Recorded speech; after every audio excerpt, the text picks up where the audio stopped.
Unmute. Woohoo! Yay! Doors. What's up, everybody? Um. This is stressful. Okay, so I don't. A lot of this is scripted today. We know our talking points and we know what we're gonna talk about and say, but a lot of it is also just us kind of um just kind of talking about the game for the first time. This is the first time we've been able to talk about it publicly. So I have a lot to go over. Obviously, we're going to go through. I've got this set up. So we're going to open the game. We're going to play the game. We're going to make a level editor. We're going to go over all this cool stuff. So we're going to get here, I promise, pretty soon.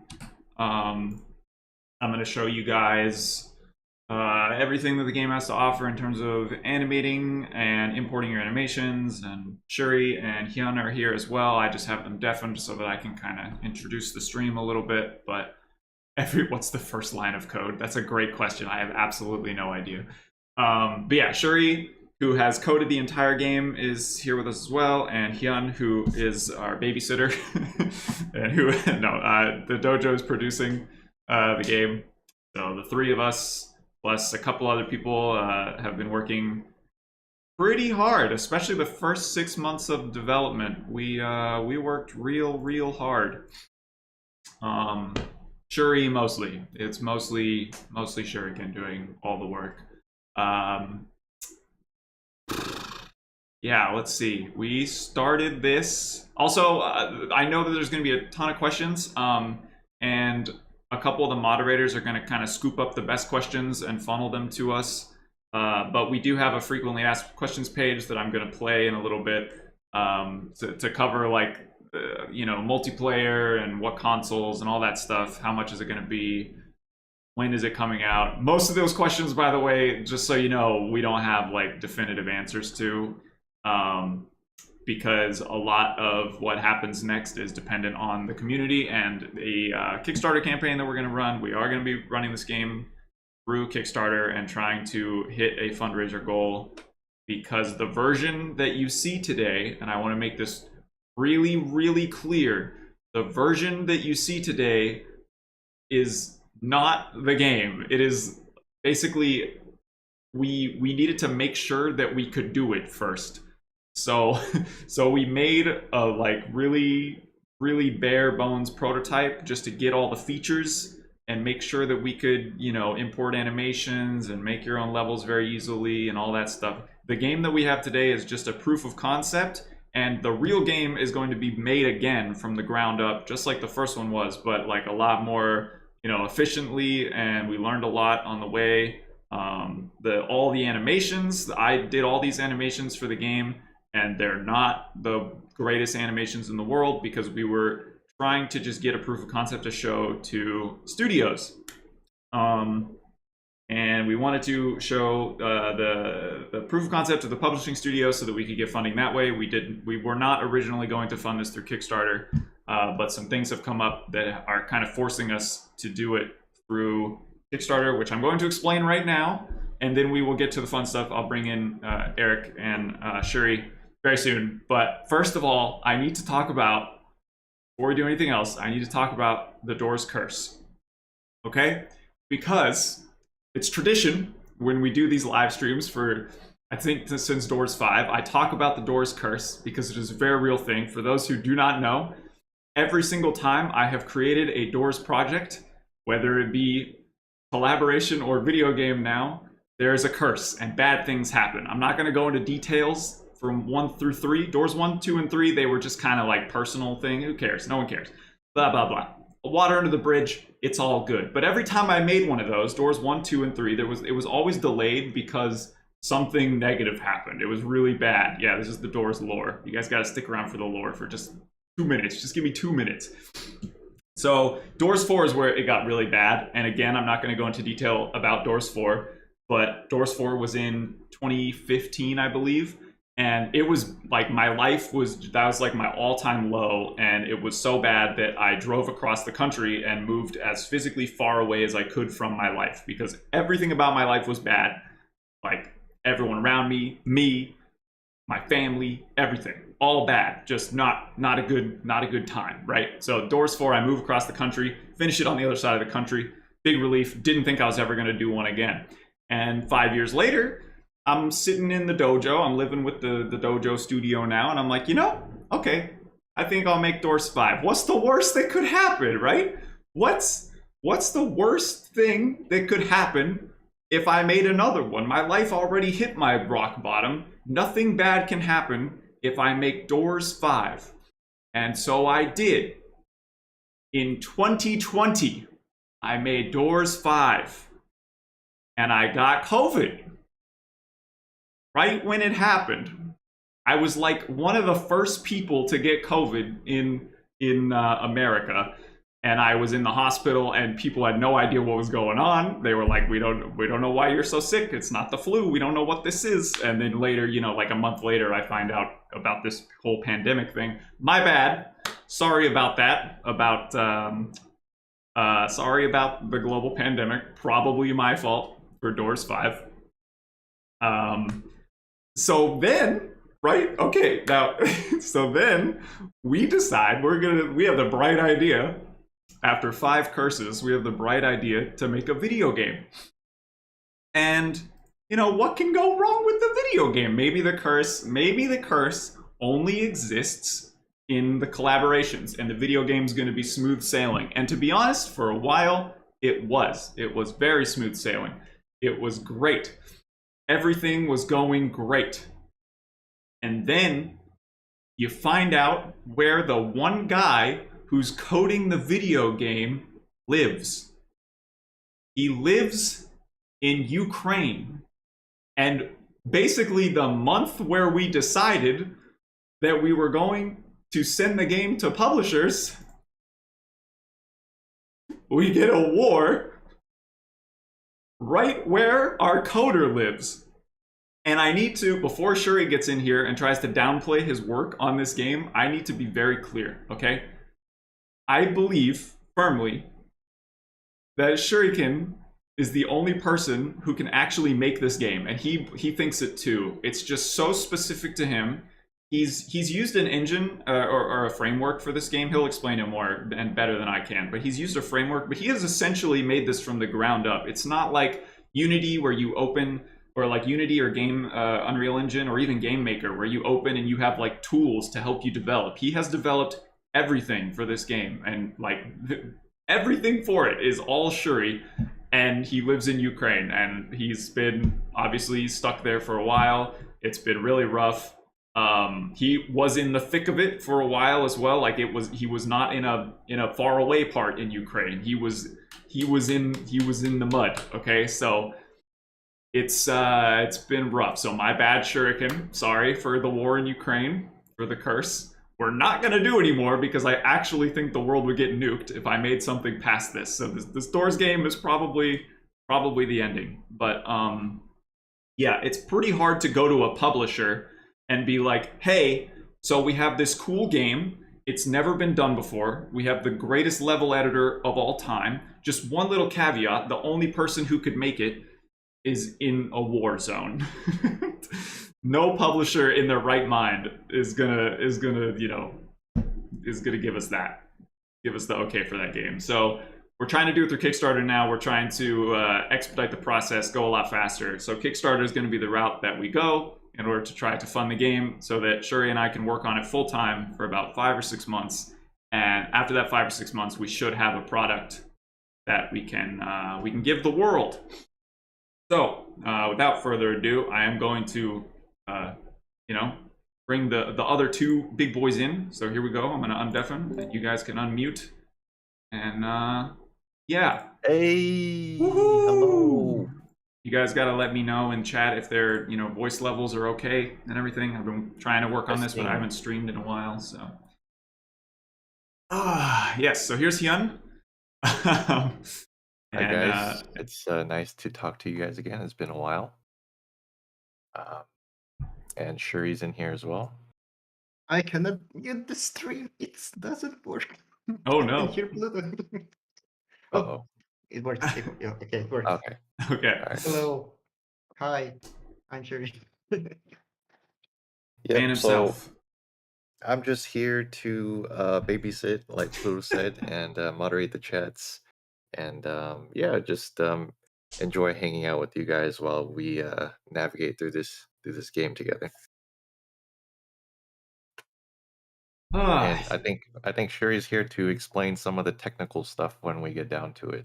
But yes. yeah, So, yeah, any questions that I have absolutely no idea how to answer because I've never coded a thing in my life, Shuri will obviously answer those questions. I can answer any animation questions. Yeah, we don't even know what the other kind of questions are going to be. So, my desktop is not sad, okay? My desktop is not sad. I did it like this on purpose so that the only thing on my desktop are the things that I need for the stream, all right? It's organized, it's not depressing. Okay, get it right. Hmm? Anyway, so what we're going to do today is build a level from scratch. I have not created anything for this level. I have not planned anything for this level. I'm going to let chat influence the decisions for the level a bit after I show off just some of the things that you can do with the level editor. You guys may even, if it works out, get to create some art, just not animations, just some images that I will throw into the level just to show you guys that I can put literally anything in it. So if you guys want to, go ahead, open up Photoshop, Flash, Animate, whatever you use to make art, and just start making stuff. And you can save it as a PNG, and we'll give you a place to send it in a little bit. But no guarantee that I'm going to use it. But you can be doing something while watching the stream. It's not that big of a deal. Yeah. So Also, I wanted to add something real quick. yeah, If you guys wanted to ask any questions, feel free to put them in the chat, and I'll try to write them down so we can answer them later. And also, if you wanted your question to be heard, like guaranteed heard, then we do have super chat enabled where you can donate a little bit of money to get your question pinned on the top of the chat. So oh yeah, right yeah. there. Some skinny dude. He Thank oh, you, that's not a Subsidi. question. That's just a cool emoji. Okay, cool. Also, I would like to say that anything that gets donated today through super chats or memberships or anything like Yeah. that, just raw donations, all of that is going to go towards the Kickstarter when we start it to just be like a starting fund for that. So everything that happens today, money wise, gets funneled right into the game. It doesn't go anywhere else. Yep. And I Um, believe oh sorry, I believe we do have a membership on YouTube now, which is the join button that's next to that's below this video, I believe. And if you do press that join button and become a member, that those funds will also go to the game, and I believe we're going to be working on some perks to get you some special access to the door server, yep. the development server. So yeah, Actually, those are all optional for you guys. and also, I think we should just let Shuri talk for a minute because Shuri has been working on this game harder than Yeah. anybody probably has ever worked on a video game in the span of 6 months or whatever. So Shuri, you just say whatever you want. I know you've been excited to talk about the game. So you just say a couple things for a Maybe minute. maybe you should start with how many hours in total he spent Yes, on this please. pre-prototype. Just tell them how many hours you worked on, Shuri, for this. I only started clocking from 19th of July. Uh, and since 19th of July, there were somewhere around 600, 700 hours. But a lot of unfortunate events hit me as well. So I say like somewhere around like 10 or 1200 hours were spent on this prototype from Yeah. my side. And this is not And even the actual thing, right? This is just the Yeah, pre-prototype, pretty much. yeah. I'm also trying to copy and paste all the questions that people are asking. Like I'm trying really hard to keep up with the That's okay. chat. I'll do that, Shuri. Don't worry about that. Okay, so answering the questions that were asked by Ike Design. Hello, Ikarhan. Uh, he asked, how has the Ukraine crisis affected the development of the project, and does it still impact your workflow? To be honest, this project is one of the reasons, like this war is one of the reasons why I really wanted to like switch my activity because I do not know if the guys know I work for Alan Becker, and I help him with making animations from using all the skills that I have so far. But a lot of this work is really tedious, and animation is not the very lucky choice of mine on when to invest. So I wanted to do game development. And the thing is, I'm not really the guy who likes to create the content. Like I would like to make this boss or I would like to create this location. I'm more like the guy who likes to make stuff work. And me having this team was very uh uh how you call it? It was something like very lucky opportunity for me because I have people that will do the content. I just need to provide them enough resources so it will be created. And so the word made me kind of rethink my decisions and the way how like my priorities. So it made me more motivated to work on this game. Yeah, exactly. So like, you know, I don't know if you guys know, but Shuri a while ago decided to step down from animation. I think that's how you guys know him. And he decided to pursue coding because that's what he actually enjoyed. That's his passion. So as crazy as it is, even though he has like over, I don't know, 1,000 hours clocked into this game, like he actually enjoys doing that kind of stuff, which is kind of crazy, right? Yeah, I really enjoy making games like coding games. Even though sometimes like I can say that I enjoy it in 100% of the time because everywhere you can find something that you will find very frustrating that you need to get over it.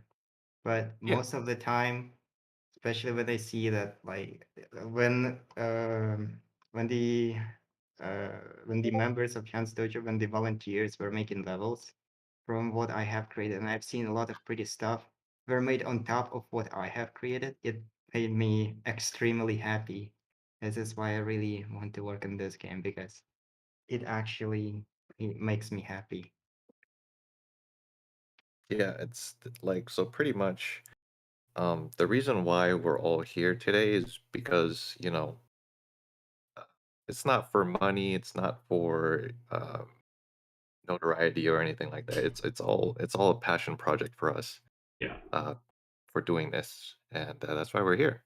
So hopefully that will show in the product, and hopefully we can get this game on some feet. Yeah.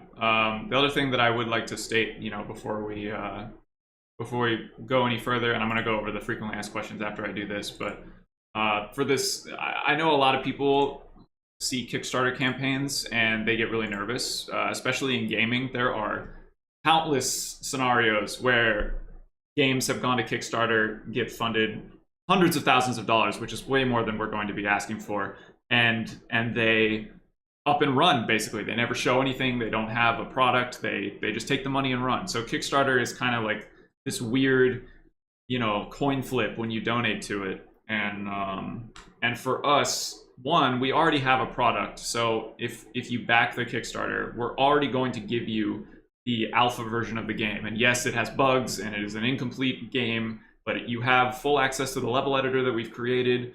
You have full access to being able to share levels among one another. So you're already getting a product before the Kickstarter campaign is even finished, as long as you're pledging to it. And the other thing is that we're not asking. This isn't like a get rich thing, like Hyun said. We're going to be asking for the amount that we need to work full time on the game for 6 months. And if we get more than that, then we work harder. And if we get even more than that, then we add more features and things like that. But yeah, it's absolutely not. We're not doing it out of greed. I don't think anybody starts in the animation industry out of greed. It's the Yeah, you make no money in the animation industry. It's just how it is. So yeah, absolutely. And then I think I'm just going to go ahead and go over the frequently asked questions real quick, and then we can start on the fun stuff. So again, like I said, we don't have solid answers to a lot of things yet, but here's a couple things that I know everyone is going to be interested in. The release date is not going to be announced because we don't know if the Kickstarter campaign is going to be a success. And if it is a success, we're going to have a pretty good timeline, and it would probably be 6 to 7 months after that Kickstarter campaign, because we've already proven to ourselves that we can make the product in about 6 months if we work full-time on it. Granted, the second product is going to be a lot better, so it might take a little more time. But yeah, seven-ish months after the Kickstarter campaign is the hope. The Kickstarter is going to be live in 2 weeks, so you factor that in. Hopefully around half a year from now, a little more than half a year, and you would have a game. We don't know how much it's going to cost either, but Kickstarter backers will obviously receive the game for free whenever it comes out. And we know this is an indie game. It's not a AAA title. There's no $50, $60, money attachment to this. There's no giant publisher. Like, we were never aiming for that. We were always looking at publishers that were much smaller. Flash animation, like Flash game publishers, we were really interested in those as well. So we have decided, like, personally, that we would like it to be around $20. Oh my God, Dom! Thank you so much, Dom. Oh my God, thanks, man. Just do another 600. Just do another 600 hours. Thank you, Dom. Appreciate it, man. I don't know why the notifications aren't coming up on the stream. Yeah, the notification thing that I guess we made yesterday isn't working on the physical stream, but I can see it in the chat. So thank you so much, Dom. That means a lot. We've worked very hard on this, so thank you so much. Again, so yeah, we're trying to keep it around $20. It might be a little more than that. It might be less. It kind of depends on the success of the Kickstarter campaign and what we can do with it. But $20 is like the number that we like so far, and we're going to be as transparent as we can throughout the whole development process. So we're not gonna keep any secrets. Yeah. The platforms that the game is going to be released on, initially it's only going to be PC, just because, like I said, this game isn't in a typical engine. So it's not in Unity or Unreal, where the game engine just kind of like creates the controls for you, and it's very easy to map those controls to, for a Nintendo Switch or Xbox or PS4. It's very easy to port things when you make them in an engine that's designed to port games. But ours would be a little more tricky to turn into like a console game, because it's just so unique. It's not designed the way that traditional games are designed anymore. So PC is the only one that we are for sure doing. Mobile is something that we would like to be able to do, just because it seems to fit. Like, if you could do this on an iPad and just drag and drop everything, that seems very intuitive. So mobile is something that we're going to look into, but we don't have a lot of information about it yet. And Nintendo Switch, PS4, things like that will greatly depend on the success of the Kickstarter, because for like things like Nintendo Switch specifically, you pay companies to port the game for you. So it wouldn't be on us. It would just be whatever amount of money they need to port the game. That's how much extra we would need to make on the Kickstarter. So I wouldn't bank on it being on any consoles. Only PC and maybe mobile is the best answer that we can give for now.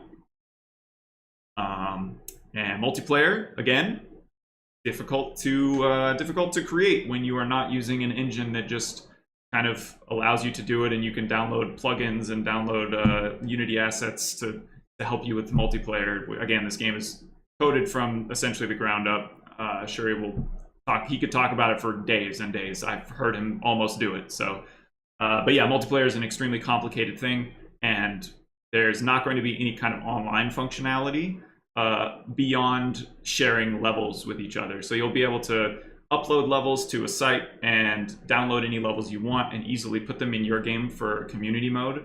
But yeah, in terms of like two people playing online together, that's just out of the question, because we're too small of a studio with too small of a budget, and we're just not able to do it. Pablo, thank you so much for the $20, man. Hello, Pablo. See you again, man. Thank you. Thank you for the donation. So yeah, these are the big, frequently asked questions that we've been receiving a lot, and we're gonna this slide is gonna be here quite a bit today, because I don't want to have to keep restating all this. And also the mods in chat are going to answer as many questions as they can. And then any questions that they cannot answer, we're going to answer later on, probably during the level making process. And then the only other thing that I would like to go over is the game modes that we're going to have for sure. And this could change. I definitely need to move my camera. Yeah, this could change based on, you know, whatever we're able to get. But for now, there's 2 planned modes. There's story mode, which is going to be the in-house mode that we create. It's going to be me, Shuriken, any artist that we need to hire and outsource to help us create story mode, make some amazing animations, cutscenes, things like that. There is going to be like an actual arc to it, kind of similar to the way that the Doors series does it, where it's pretty ambiguous. I don't ever just like straight up give you some weird lesson, you know, like a Disney movie or whatever, but there's usually like a through line, especially in Doors 5. I think it was pretty clear. And we want to do something similar in story mode. That is the only thing that we're kind of keeping under wraps, partially because it's not finished. I haven't finished writing story mode, so I don't 100% know what is happening, but all I can say is that there's going to be multiple endings, and there's going to be a system in place where you make decisions throughout your run, and depending on what you decide, it changes your path through different doors and through different rooms, and it can lead you to multiple endings. So that will be, you know, our work basically. And then there's going to be community mode, and community mode is going to be whatever you want it to be. You can start from nothing, basically, no levels, download whatever levels you like, create a literal infinite number of levels, and just add it to community mode and hit play, and all those levels will be generated either in an order or randomly, and you can just play community mode and constantly update it with whatever you want. We're going to have competitions and contests themed on holidays, and maybe even like RHG characters or Dojo Duels characters. We'll have community events that will always add like bulk levels to community mode, and maybe even story mode. DLC, which will always be free. Don't worry, we're never going to charge you for DLC later. But yeah, the most interesting thing about the game, in my opinion, other than the level editor, is that you basically get infinite content just because the game exists. It's similar to Mario Maker, but I think it's even more of a broader spectrum because, yeah, you aren't limited to Mario characters. You're basically able to do whatever you want, and because it's yours after that, you just get to decide how it plays. If you want to build a speedrunning version in community mode and you just want to fly through the levels as fast as humanly possible, you can. And if you want to make a dialogue heavy one with lots of cutscenes and, you know, NPCs to talk to, you download all the levels that have all that, and you just get to create your own version of the game, which I think is the most exciting part about it. So those are the 2 planned modes that we have. We are not sure if we're going to add any more modes. Again, it might be a stretch goal on the Kickstarter campaign, but yeah, this is the planned version that we have. Anything else? There are some stuff that you say that about like you download the levels that use dialogues and you use them from them. I Oh think my it's a god, bit. another 500 from TJ. Right here. Jesus. Yo, what's up, TJ? Thank you. Hello. Thank you, TJ. Oh my gosh. I honestly did not expect to get anything today, so this is insane. Yeah, what the heck? Thank you so much, Save it man. for the Kickstarters, man. Thank you so much. Oh god, you guys have no idea how much it means that you're even in the chat. Like I am so nervous about this. I might not seem like it right now. I might seem kind of calm, but we've been working on this so hard, and it would, I don't know. I don't even know how to explain it. I'm just very nervous. So you guys are putting me at ease at least a little bit just by being here and chatting a lot and, you know, asking so many questions. So thank you guys. Sure, you continue. Sorry. Okay, I have like somewhere around 50 questions. Oh yeah, we'll answer we'll get questions. to Yeah, we're gonna answer questions later. I see. Don't worry, I'm writing them all down. Okay. Yeah. We'll get there. And also, like I said, while I'm creating the level, will be a nice place to answer questions as well. There's going to be a lot of downtime and stuff. So the Kickstarter, like we said, 2 weeks from today is going to be launched. A couple of the rewards that we have planned for sure. Again, these might change based on the interest and how many stretch goals we need. But like I said, if you donate to the Kickstarter, you will immediately receive the Doors game demo. You can do whatever you want with it. You get the alpha version of the game and go nuts. And if you donate enough, if you're a big whale, you know, you got any big whales in the chat? You guys already donated a bunch of money, but too late now, I guess. But anyway, you can influence the story mode by donating to the Kickstarter as well. You'll be able to create maybe rooms for the story mode that we talked about, that it's going to be in-house or NPCs or write a part of it.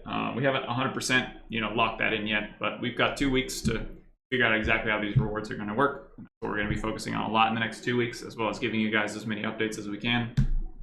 And as always, with Doors stuff for any kind of campaign, there's going to be physical items. So we've got Doors 5 shirts still. We might make new shirts for the Doors game, depending on the interest. And then I've got a bunch of 3D printing stuff. It's like right off camera, but a bunch of 3D printing stuff behind me. I bought a resin printer and 3D FDM printer, so I'm going to print all new figures for this run. And they're going to be a lot more high quality than the Doors 5 figures were. Oh my God, Pablo. Hey, thanks, Pablo. Another $99.99. What the heck? Okay. Thank you, man. Thank you so much. Yeah, we might get funded before the Kickstarter even starts. Thank you. Yo, we got a fraction right now. That's crazy. Thank you, guys. Okay. Oh, speaking of updates, you should mention the Discord link that we have. Yeah. So I think I already opened the thing at one point. Yeah, so we have the Doors game Discord is now open to the public. It's different from the Doors 5 Discord. So if you're in the Doors 5 Discord, it isn't the same thing, and I'm probably not going to be as active in that one. So we've been using this Discord for development, and originally it was just 4 or 5 of us in there, and we opened it up a couple months ago to some trusted members of the community who we did not think would leak the game. Thank you very much for not leaking. That was very, very cool of you. But now it's open to the public, so you can join this Discord. We're going to update, hopefully daily, and just try to garner as much hype as we can before the Kickstarter and just for the game in general. Is that dot on my monitor, or is it on the drawing? Oh no, it's on the drawing. Oh well. Yeah. Yeah, right, please join the Discord. Yeah. All right, cool. Yeah, the link to the Discord's in the description. It's also in the chat a couple times. The moderators are going to be posting it throughout the day. So, all right. I think that's everything that we need to go over before we start showing off the level editor. For the first bit of this, we're not actually going to be making the level we're going to make today. I'm just going to be showcasing what the level editor has to offer. Yeah, go ahead and open the game so you guys can see it for the first time. Again, would really like to restate. Hang on, let me move my camera again. Move it back down here. Would really like to state that this is a alpha. Ooh, thank you, Bitstained, for the $10 Canadian. I think, yeah, that's Canadian. Yeah, thank you so much. Hey. Your money is no good here. Oh my God.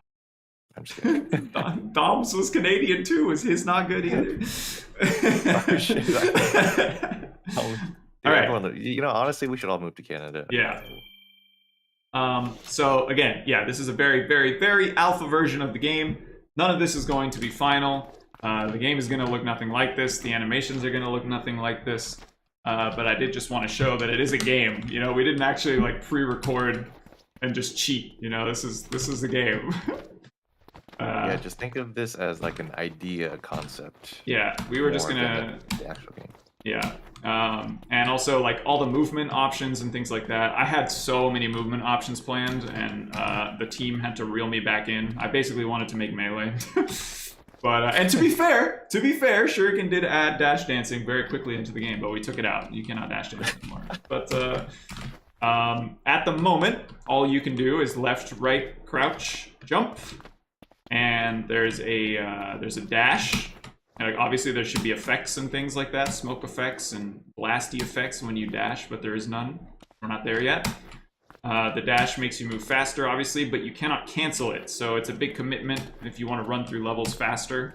The only thing that you can cancel a dash with is this jump, so it's a different jump that goes longer. Think of it kind of like the Mario long jump in 3D Mario games. And you can input the opposite direction, and you'll kind of like do this little classic stick figure roll and then run, which is in a lot of the new gen stick figure animations where they kind of like lose their grip and have to start their momentum back in the other way. Yo, where's wave dashing? Trust me, man, I wanted it, but it's not necessary. Yeah, stretch goals? Wave dashing? Stretch goal? But again, all of these movement things could change for the final version, especially because the more I think about implementing like enemies and bosses, it kind of changes the way that I think about the movement. But anyway, that's what you can do. Also, wall jump. That's about it. And whatever levels you have in your folder, which I'll show later, will auto-generate at the moment and just randomly play them. Obviously, this will be different in the final version, but for now, whatever levels you have in your levels folder will just automatically work and randomly link together. And most of these levels are... Ow, I died. Most of these levels are just made by members of the community. This was made by Derek, who was helping us look for like publishers and work out our funding and our budget and things like that. So yeah, all of this was made, some of this was made by people who aren't even artists at all, aren't coders. Nobody has any of that kind of knowledge except for Shuriken. So yeah, it's very flexible, as you can see. Even this is just the very alpha version of the game, probably the most basic it will ever be, and there's already, I've shown you 4 levels that look completely different. And this is obviously, I forgot to delete this, but this is just a test level that I was using to show that you could zoom the camera in. I'm dying a bunch here, doesn't matter. There we go. This is Soapy's level. Soapy's level's super annoying. It's got these falling acorns, and if you get hit by them, you just die. And they're fast, and you can't react to them. Love that, Soapy. Thanks for that one. Great game design. Yeah, but these are the earliest concept levels imaginable. You know, like we made these. Oh yeah. We made these day 1 through 5 of giving these level editors to people. So this was before anyone really had any knowledge of how to use the thing, and it's already this, this complex. Yeah, anyway, like, enough of that. You can tell that they had fun making these levels, even if they're just random. Mm-hmm. So, there's also options, which does nothing, by the way, because you don't need it. Who needs options, right? We don't need those. We're gonna put options in, but at the moment we don't have options. So when you open the level editor, sure, it's okay. It's okay, sure. Trust me, it is totally fine. All right, so this is what you see when you first open the level editor, and again, I'm gonna keep stating it, but this is an alpha version, and it's not actually going to look like this when the game is done.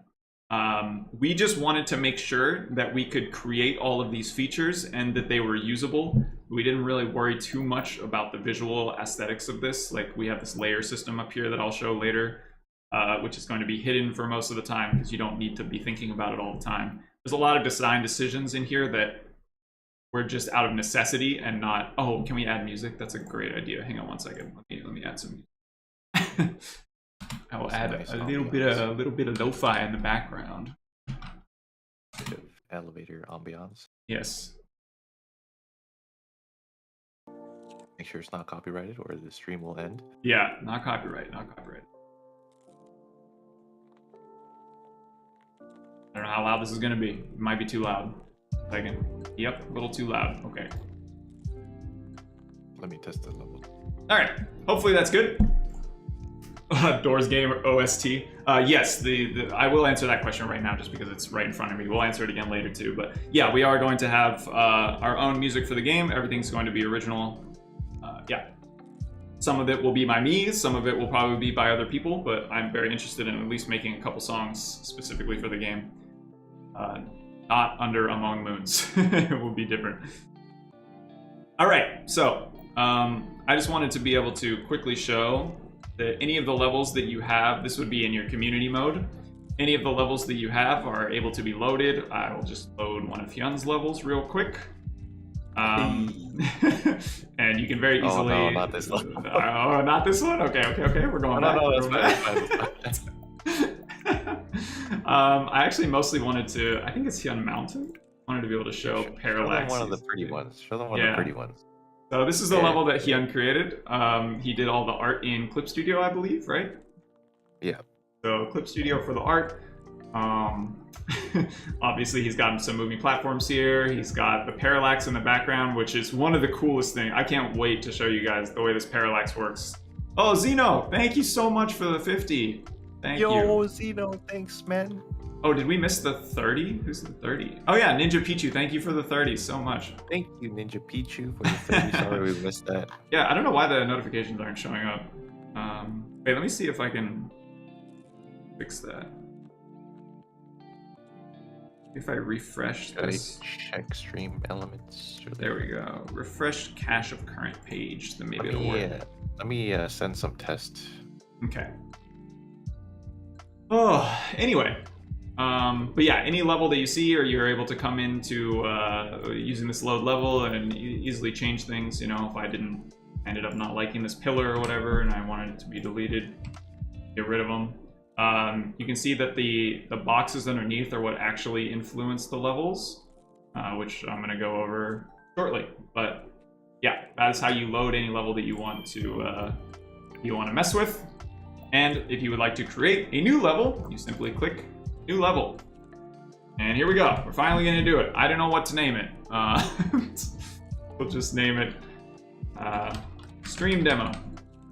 You can change the size to whatever you really want. I'm going to make it 1920 by 1080 for now. You can change it for later. Background color's fine. Click Create. And this is what you are given in the very beginning. Just a very small... can you tell us that this game is only for PC? For now, it's only for PC. Yes. Yeah, but the UI for this, the user interface, is not final. We just wanted to show that these things work. So the first thing is I would like to show you, if you just click settings, you can bring this back up and slide this around. It doesn't slide very efficiently at the moment, but I can just change this to say like 2500 by 1000. And I hit OK. And everything is now... Oh, I gotta click the door. Oh, the floor. Where's the floor? Shuri. I'm Is it under? trying not to speak. Wait. Actually, when you change this Oh, there, level, you need, there we you go. need to There move the entrance. I see. Okay. So yeah, anyway, level gets smaller. Wahoo! And then if you go to settings, I'll just go make it big again. You can even make it a square if you want. Now it's a giant square. Your room, unlike the animations, your door does not have to be at the very bottom left and bottom right. With the way the game is coded, you can put your doors at any point on the left side or the right side. You can have the entrance be down below. Let me just hide this camera. So you can have the entrance be way down here, and you can have the exit be way up here, and that works perfectly fine. Let me show that really quick by building walls. So walls are obviously the most important part of the level editor. You are able to drag and drop this wall, and this is something that the stick figure can stand on. This is what Doors Guy is able to move around on. And you can drag this and make it as big or as small as you would like very easily. Works very smooth. For now, I'm just going to do this. Drag another one in. And I will slowly show you guys. Hopefully. Wow, it looks so easy. I'll do it this way. Delete. Here. And how do you know that this happened on the stream before it actually happened? Before it shows? Okay, so now if you click test level, which is kind of hidden by my camera, I might have to move my camera to the top right. But anyway, you're already in your level, and you can see that those boxes that I put down are able to be walked on. You're able to see the stick figure's hitbox and collision boxes, so you can figure out, that is. But if I go through this door, it just loops back to the front of your level, so you can kind of test the way that your doors are going to function. Yeah, it all works very well. That transition is so smooth. I can't get over that.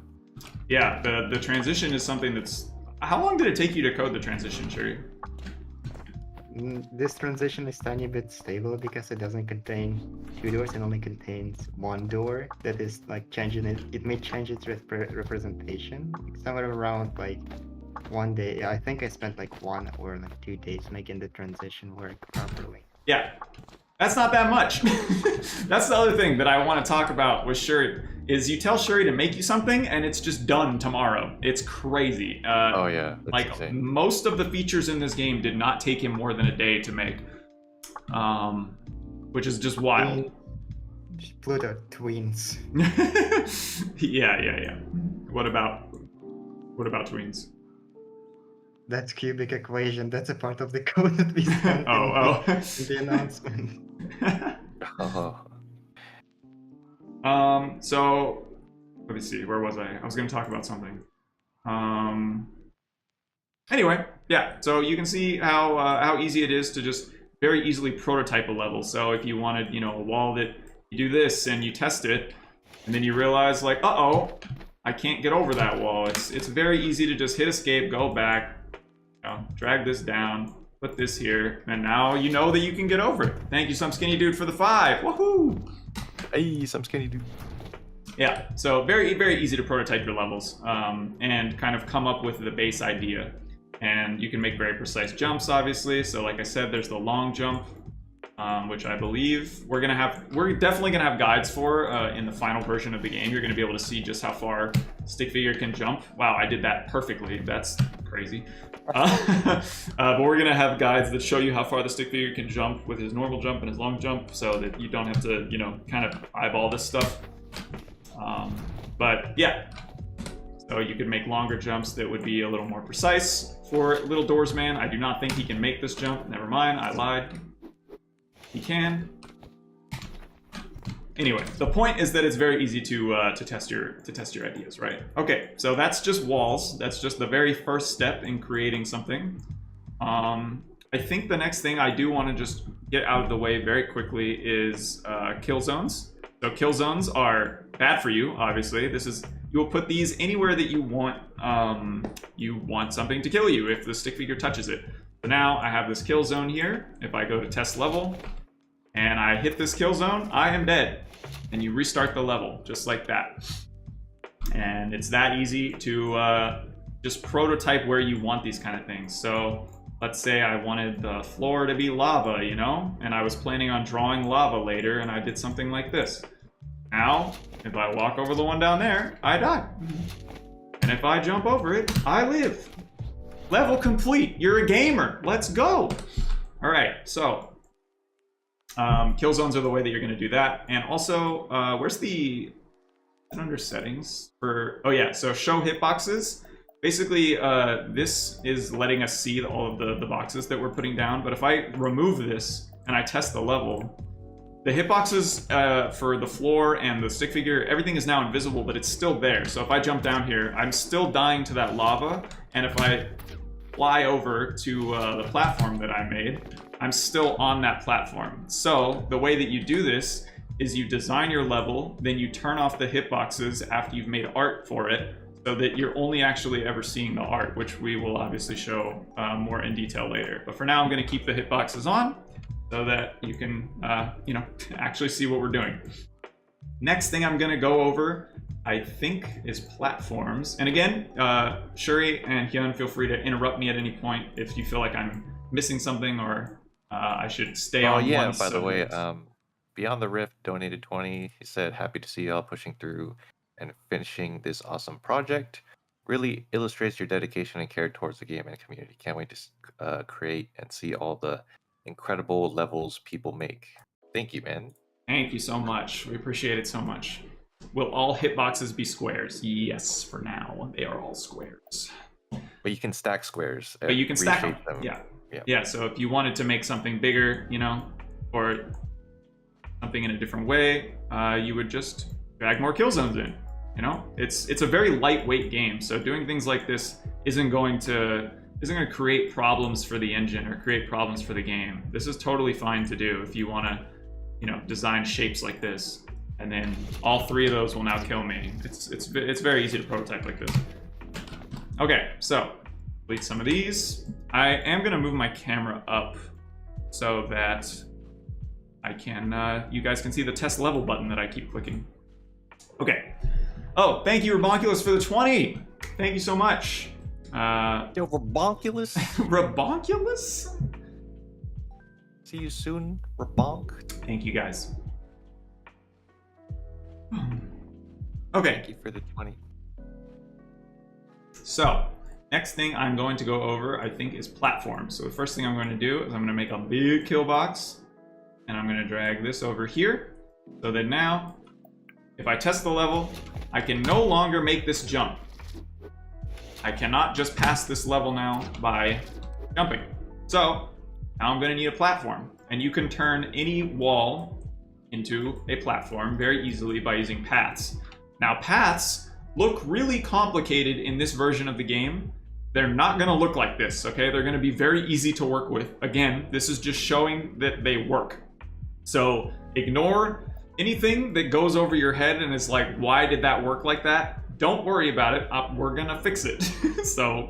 But anyway, just to show, you'll be able to drag any kind of path. Oops, I don't know if that was a circular one or not. You will be able to drag any path, create it like this, okay? You'll just be able to drag and drop, and you'll get something that looks like this, probably a red dotted animated line, which is very easy to move around. Now this path isn't connected to anything right now. If I test my level, nothing's happening. There's nothing. Big deal. But if I drag this platform, you don't actually have to drag the platform, but I do it. And you basically can pick the objects that the path is parented to. So if I click here and I click the wall, now this path is parented to this wall. And now the wall will travel along those paths. Whatever path you create, this little block will now do that. And if I move it, you know, if I move it up here, now it goes that way. So it's really, really easy to start creating some paths, or start creating some platforms like this. Now this gets... Also show, Pluto, also don't forget to show that you can connect paths to Yeah, your paths, yeah. so you can create like Exactly. advanced paths. So if I create another path, I connect it from this one, right? Yeah, like from the second point to third one. You Yeah, can do so second to third. now if I do this, now it goes in a big triangle motion, which you can't see. Oh yeah, there. So now it just goes in a triangle motion.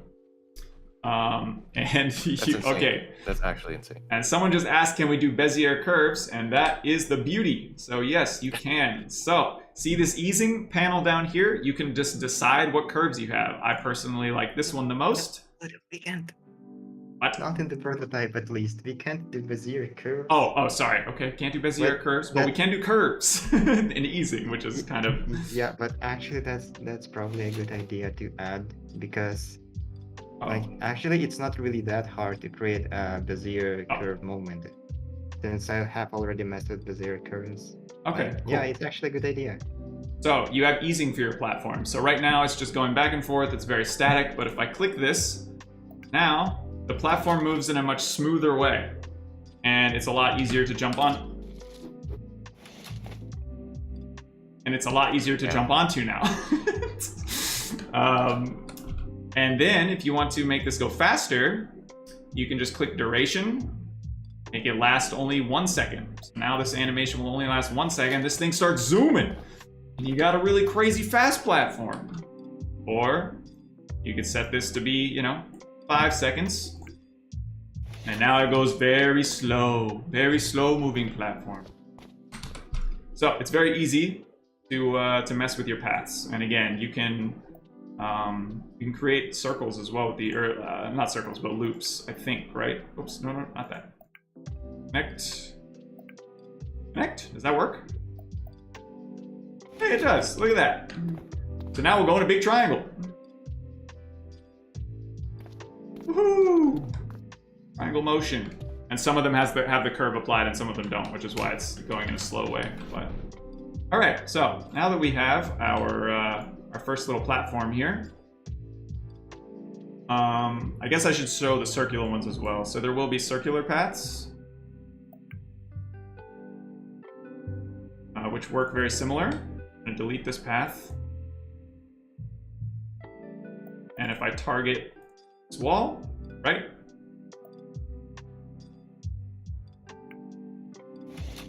Oh, nothing's happening. Uh-oh, what did I do wrong? Oh, I see. My bad. Target here. The object needs to be this wall. There you go. Ah. Oh my god, it's so fast. And it's way over there. There we go. Now we'll have this big circle, which I don't know if I can jump onto. Oh, I can, I'm a gamer. Alright.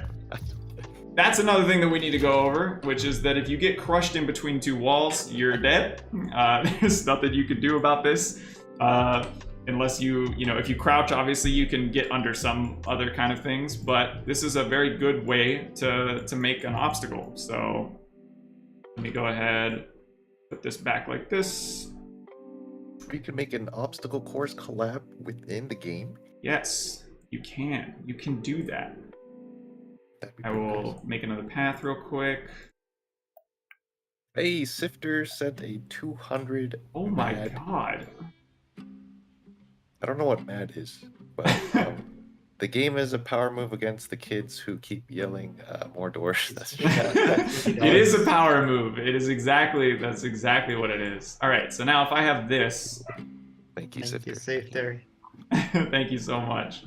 All right, so now I got this little platform here. It's a little scary because if I'm underneath it and I get too low, I get crushed. You'll notice that the stick figure tries to crouch automatically. I'm not pushing any buttons to make him crouch, so he tries to crouch before he gets crushed. And if you get out in time, then obviously it'd be okay. But basically, if you're crouching, you see your hitbox. It goes about half height. So that allows you to create some tighter spaces to work with. But if you get crushed, if there are two platforms that are too close together, two walls that are too close together, and you're inside it, you get crushed. And obviously that death animation is going to be improved. But yeah, that's how that works.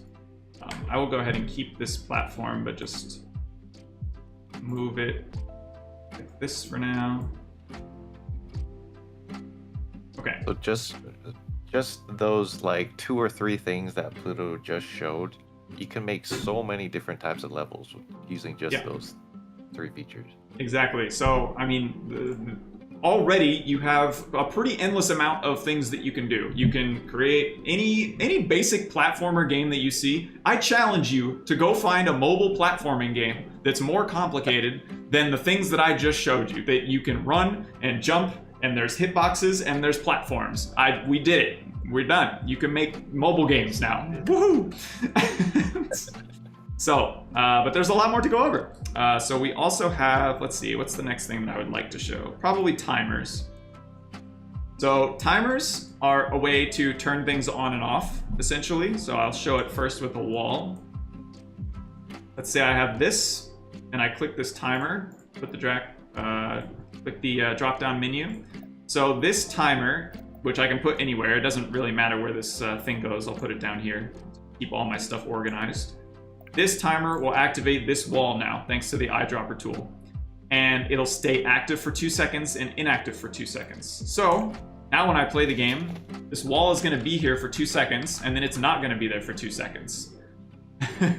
So this is a way, oh my god. Yeah, don't worry about that, we'll fix that later. Woo! But this is a way that you can create things that, like, imagine an animation, right? Like, imagine some fire or some wall that comes down and up, or some magic thing that appears there and then disappears based on the amount of time. And you can change this very easily by going to inactive time and active time. Go make it like 0.8 and 0.9, so now it just comes in and out much faster. Very easy. And you can do that with hurt boxes as well, right? Yeah, exactly. So that's the next thing I was going to show is, let's delete this and let's replace the wall with a kill zone. So now if we click the timer and we eyedropper the kill zone, now the kill zone is activated by this timer. So it's there sometimes and it's not there sometimes. And it still works the same way. If I hit it while it's there, it's going to kill me, which is unfortunate. You don't want to die, so you got to get by it like that.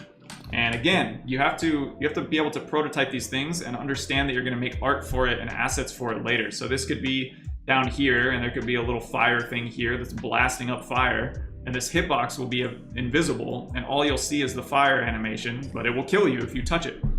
So this is just another way to add more depth to your level and give you more creative freedom on what you're doing. So the other thing is that these things can interact with each other. So if I have this object, which is already a part of this path, right? So we already have this moving platform. I can also parent the same wall to the timer.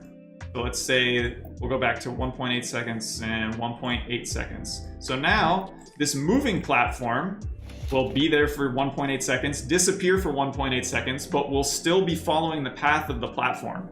So now you have this really weird, wonky platform, and this is where you can really start to see these things taking shape, because you could just layer these things infinitely, and it doesn't really impact the it doesn't really add any problems for the engine. The engine can handle this stuff. It's still a lightweight game. You could do this probably 20-30 times, right, Shuri? Like even more. And nothing, as long as the code is okay with each other, but like I could make 20 variations of this platform and it would still just work perfectly smoother.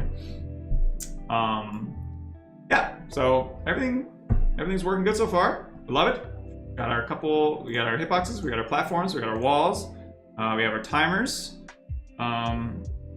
Sound is something that I would like to show, but it's not quite where we want it to be yet. But essentially, you'll be able to drag in a sound. I'll zoom in a little bit so you can see, and you'll be able to choose the source of the sound. And at the moment, I don't think it works the way we want it to. But wherever you put this, it will kind of be like a stereo thing. It only works with mono sounds at the moment. But if you put it to the left, and the stick figure walks over, it makes his way over to the right. Let's say he makes his way over through this platform. You would only hear the sound in the left ear. So yeah, kind of like those weird doors. Spatial audio? Yeah, with spatial audio. There we go. I'm trying so hard to come up with that word. Yeah. Okay, I'm gonna delete this timer so things are a little more simple. Zone triggers are pretty cool. I'll go over those. Let me put this platform off to the side. So this, just so we still have everything, but not in the way, I guess. Okay, zone trigger. So the way this works, and we're adding a new feature to make this make a little bit more sense, but now you have this blue box, and whenever you walk over this blue box, you can make something happen somewhere else. So I'll have this wall here. And so you want to check, if you click objects to check and you check for the player, then it means that when the player is in this zone trigger, then whatever you activate will happen. So objects to activate, I'll just say wall and test the level. And now when I'm inside this, there's the wall. And when I'm outside of it, the wall is gone. And we're gonna be able to invert this so that you need to be able to walk over certain places like this in order to like activate doors and things like that, or activate, barriers and get rid of them and things like that. So like essentially with these, you can make some basic puzzles now, right? Yeah. So if I click save level, I'm gonna go out for a second and kind of give an example of what I'm talking about by showing you Shuri's level. So Shuriken has created a really, really hard level. It is really difficult, but I've been working on it a lot. So let me just get up to the part that I'm talking about. So right now, if you see down here on the bottom left of the screen right now, there's that electricity that I cannot pass. But if I go and I touch this little computer over here, that electricity is now deactivated, and I'm able to go over there and go to the next section of the game. So, Pablo, thank you again for another 10. Thank you so much. Hey, thanks, Pablo. find Oh. sound effects for a level. Oh god, I'm so glad I did this first try. Okay, so now I can go up here. So that zone trigger, I think is what he ended up using, or maybe he had to use a little bit of custom code for this because it's not in the game yet. But obviously we're gonna have something that works just like this, where I go touch that computer, the electricity is gone, and I can move on to the next part of the level. I have literally never gotten past this. It's been like 5 months of this level being here, and I still can't do this part. So I'm just gonna go die real quick. Because I am sorry. I am sorry. this level is really, really difficult. It's very precise. You need to be very, very precise in order to get up here, and I can't do it. I can't do it. I'm not a gamer. Oh! Wait, no! I got confused! Anyway, alright. So cool. I think that was the closest I've ever come. That was actually really Alright, anyway. I'm sorry.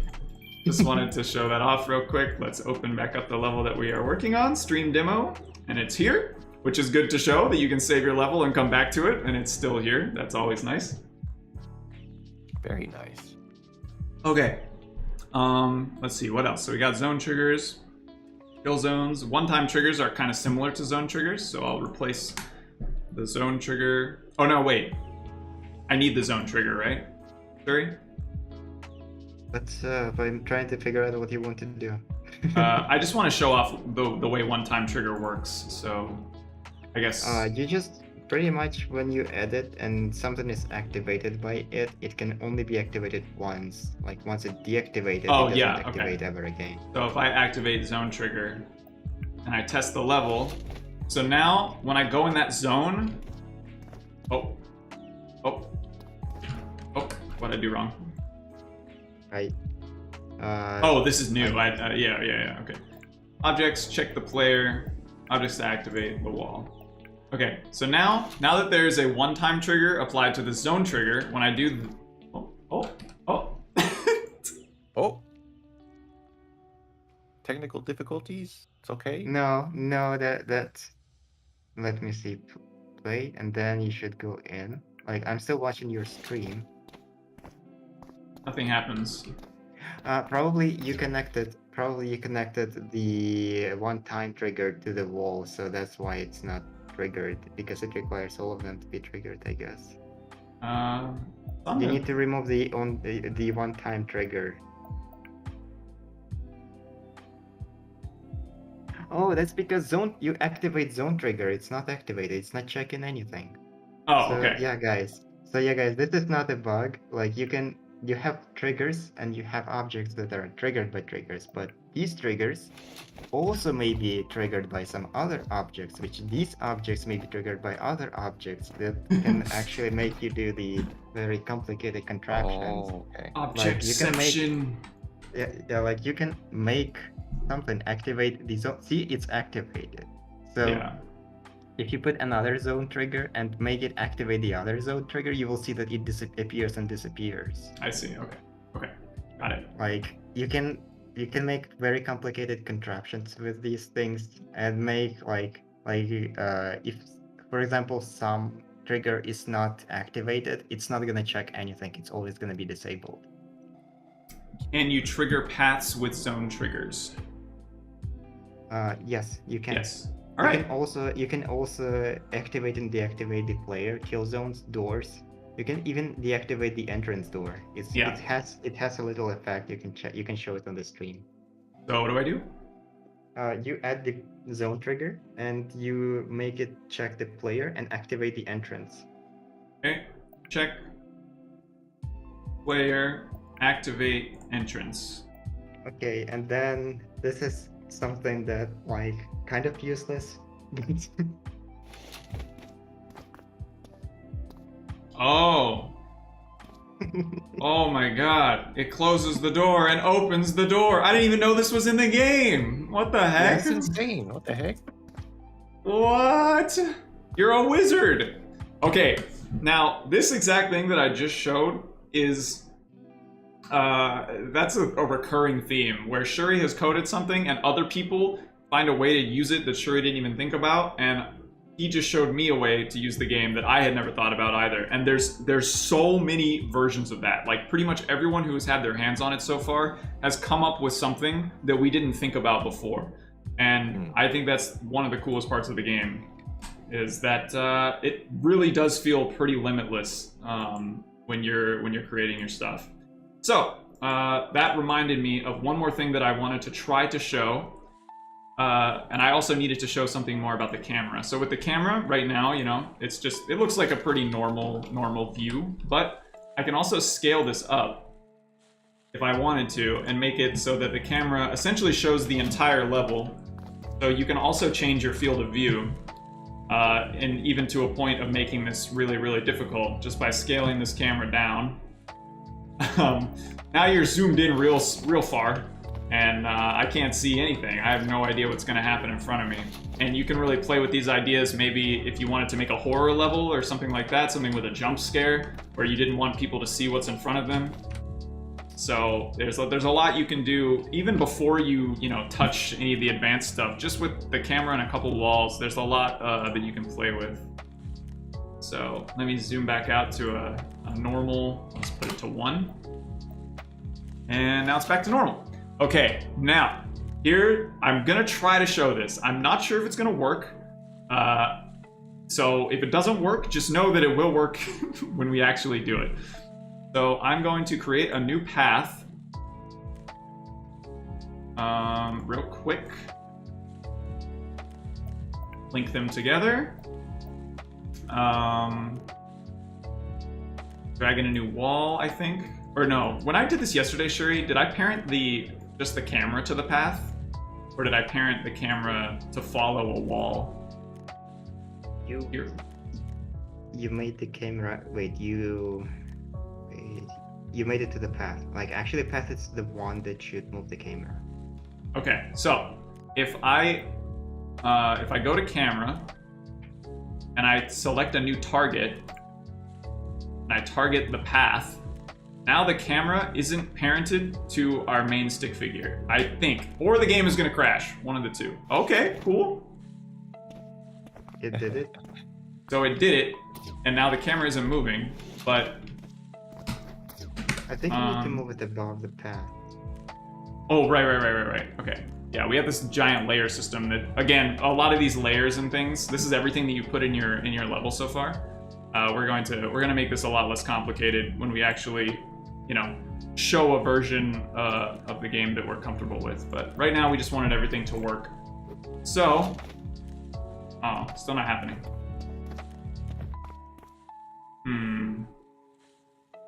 They are asking me so many questions. I want to reply. Okay, we'll answer them all at one time at the end. Don't worry. Okay. Let me actually try it this way again. Not sure, but where's the path?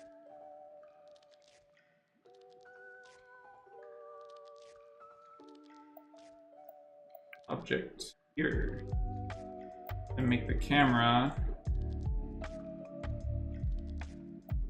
target.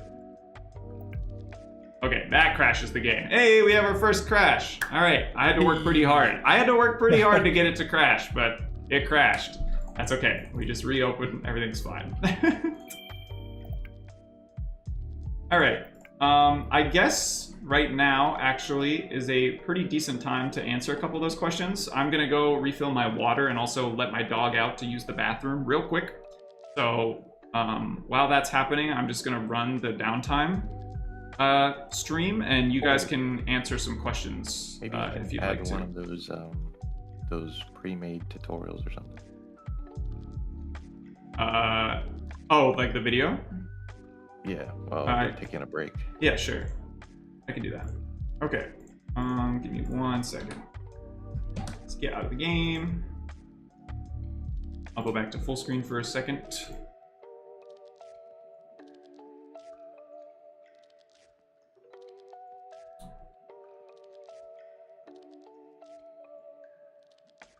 Okay, so what I'm going to show you right now, guys, is kind of going to reiterate what I've been over so far in case anybody missed it. It's going to run for about 10 minutes, maybe 5-10 minutes, and then I'll be right back. But let's see here. Where is it? There it is. And also, I would like to state that the video you're about to see was made using a kind of older version of the game. So the UI looks a little bit older, but obviously I'm showing you the most up-to-date one. So, okay. Back to main. Hyun, I just wanted to welcome you all and thank you. Okay, so let's get right into this icon right here to make a new level, and you can rename your level. All right, I'm gonna leave this running, and I will be right back. Just ignore some of the other stuff and then just press create. So here it'll create the very basic bare bones level for you guys. So you got the doors guy coming in from the left, that's where he enters, and then you got the exit or finish line to the right. At any point in time, you can click the test level button on the bottom right and you'll be able to test out your level in real time. To get out of test mode, you just press escape. Okay, so on the left hand side, you'll see a list of all the important objects that are in the level. So this is just like any other drawing program or like Flash where there's layers, and the eyeball is to hide what's on that layer, and the arrow icon is to make it selectable or not selectable, so kind of like a lock. Okay, so let's start with the camera by selecting it, and you'll see that the properties will come up and you'll be able to change the camera zoom. So for your level, if you test it out, you can see now he is very zoomed in, or you can zoom it all the way out to see the entire stage. Okay, so let's talk about the stick figure. You can't actually move the stick figure, but if you move the door itself, the entrance object, then you can move it up and down depending on your preference. Now you can see as I finish the level, the game will smoothly transition into the next level, but right now it just repeats the level. Okay, so let's just press escape and let's look at the bottom left list. So these are all the different tools or objects that we have that we can add to the level. So let's just make the basic wall, okay? So if you actually click and drag the wall onto the stage, you'll see a square which you can resize very easily. You can drag as many walls as you want, and you can group select multiple objects and you can resize them all at the same time. But for now, let's just make a floor. Hey, you know what? I'm just feeling a little spicy today, so I'm gonna add a few more obstacles as walls.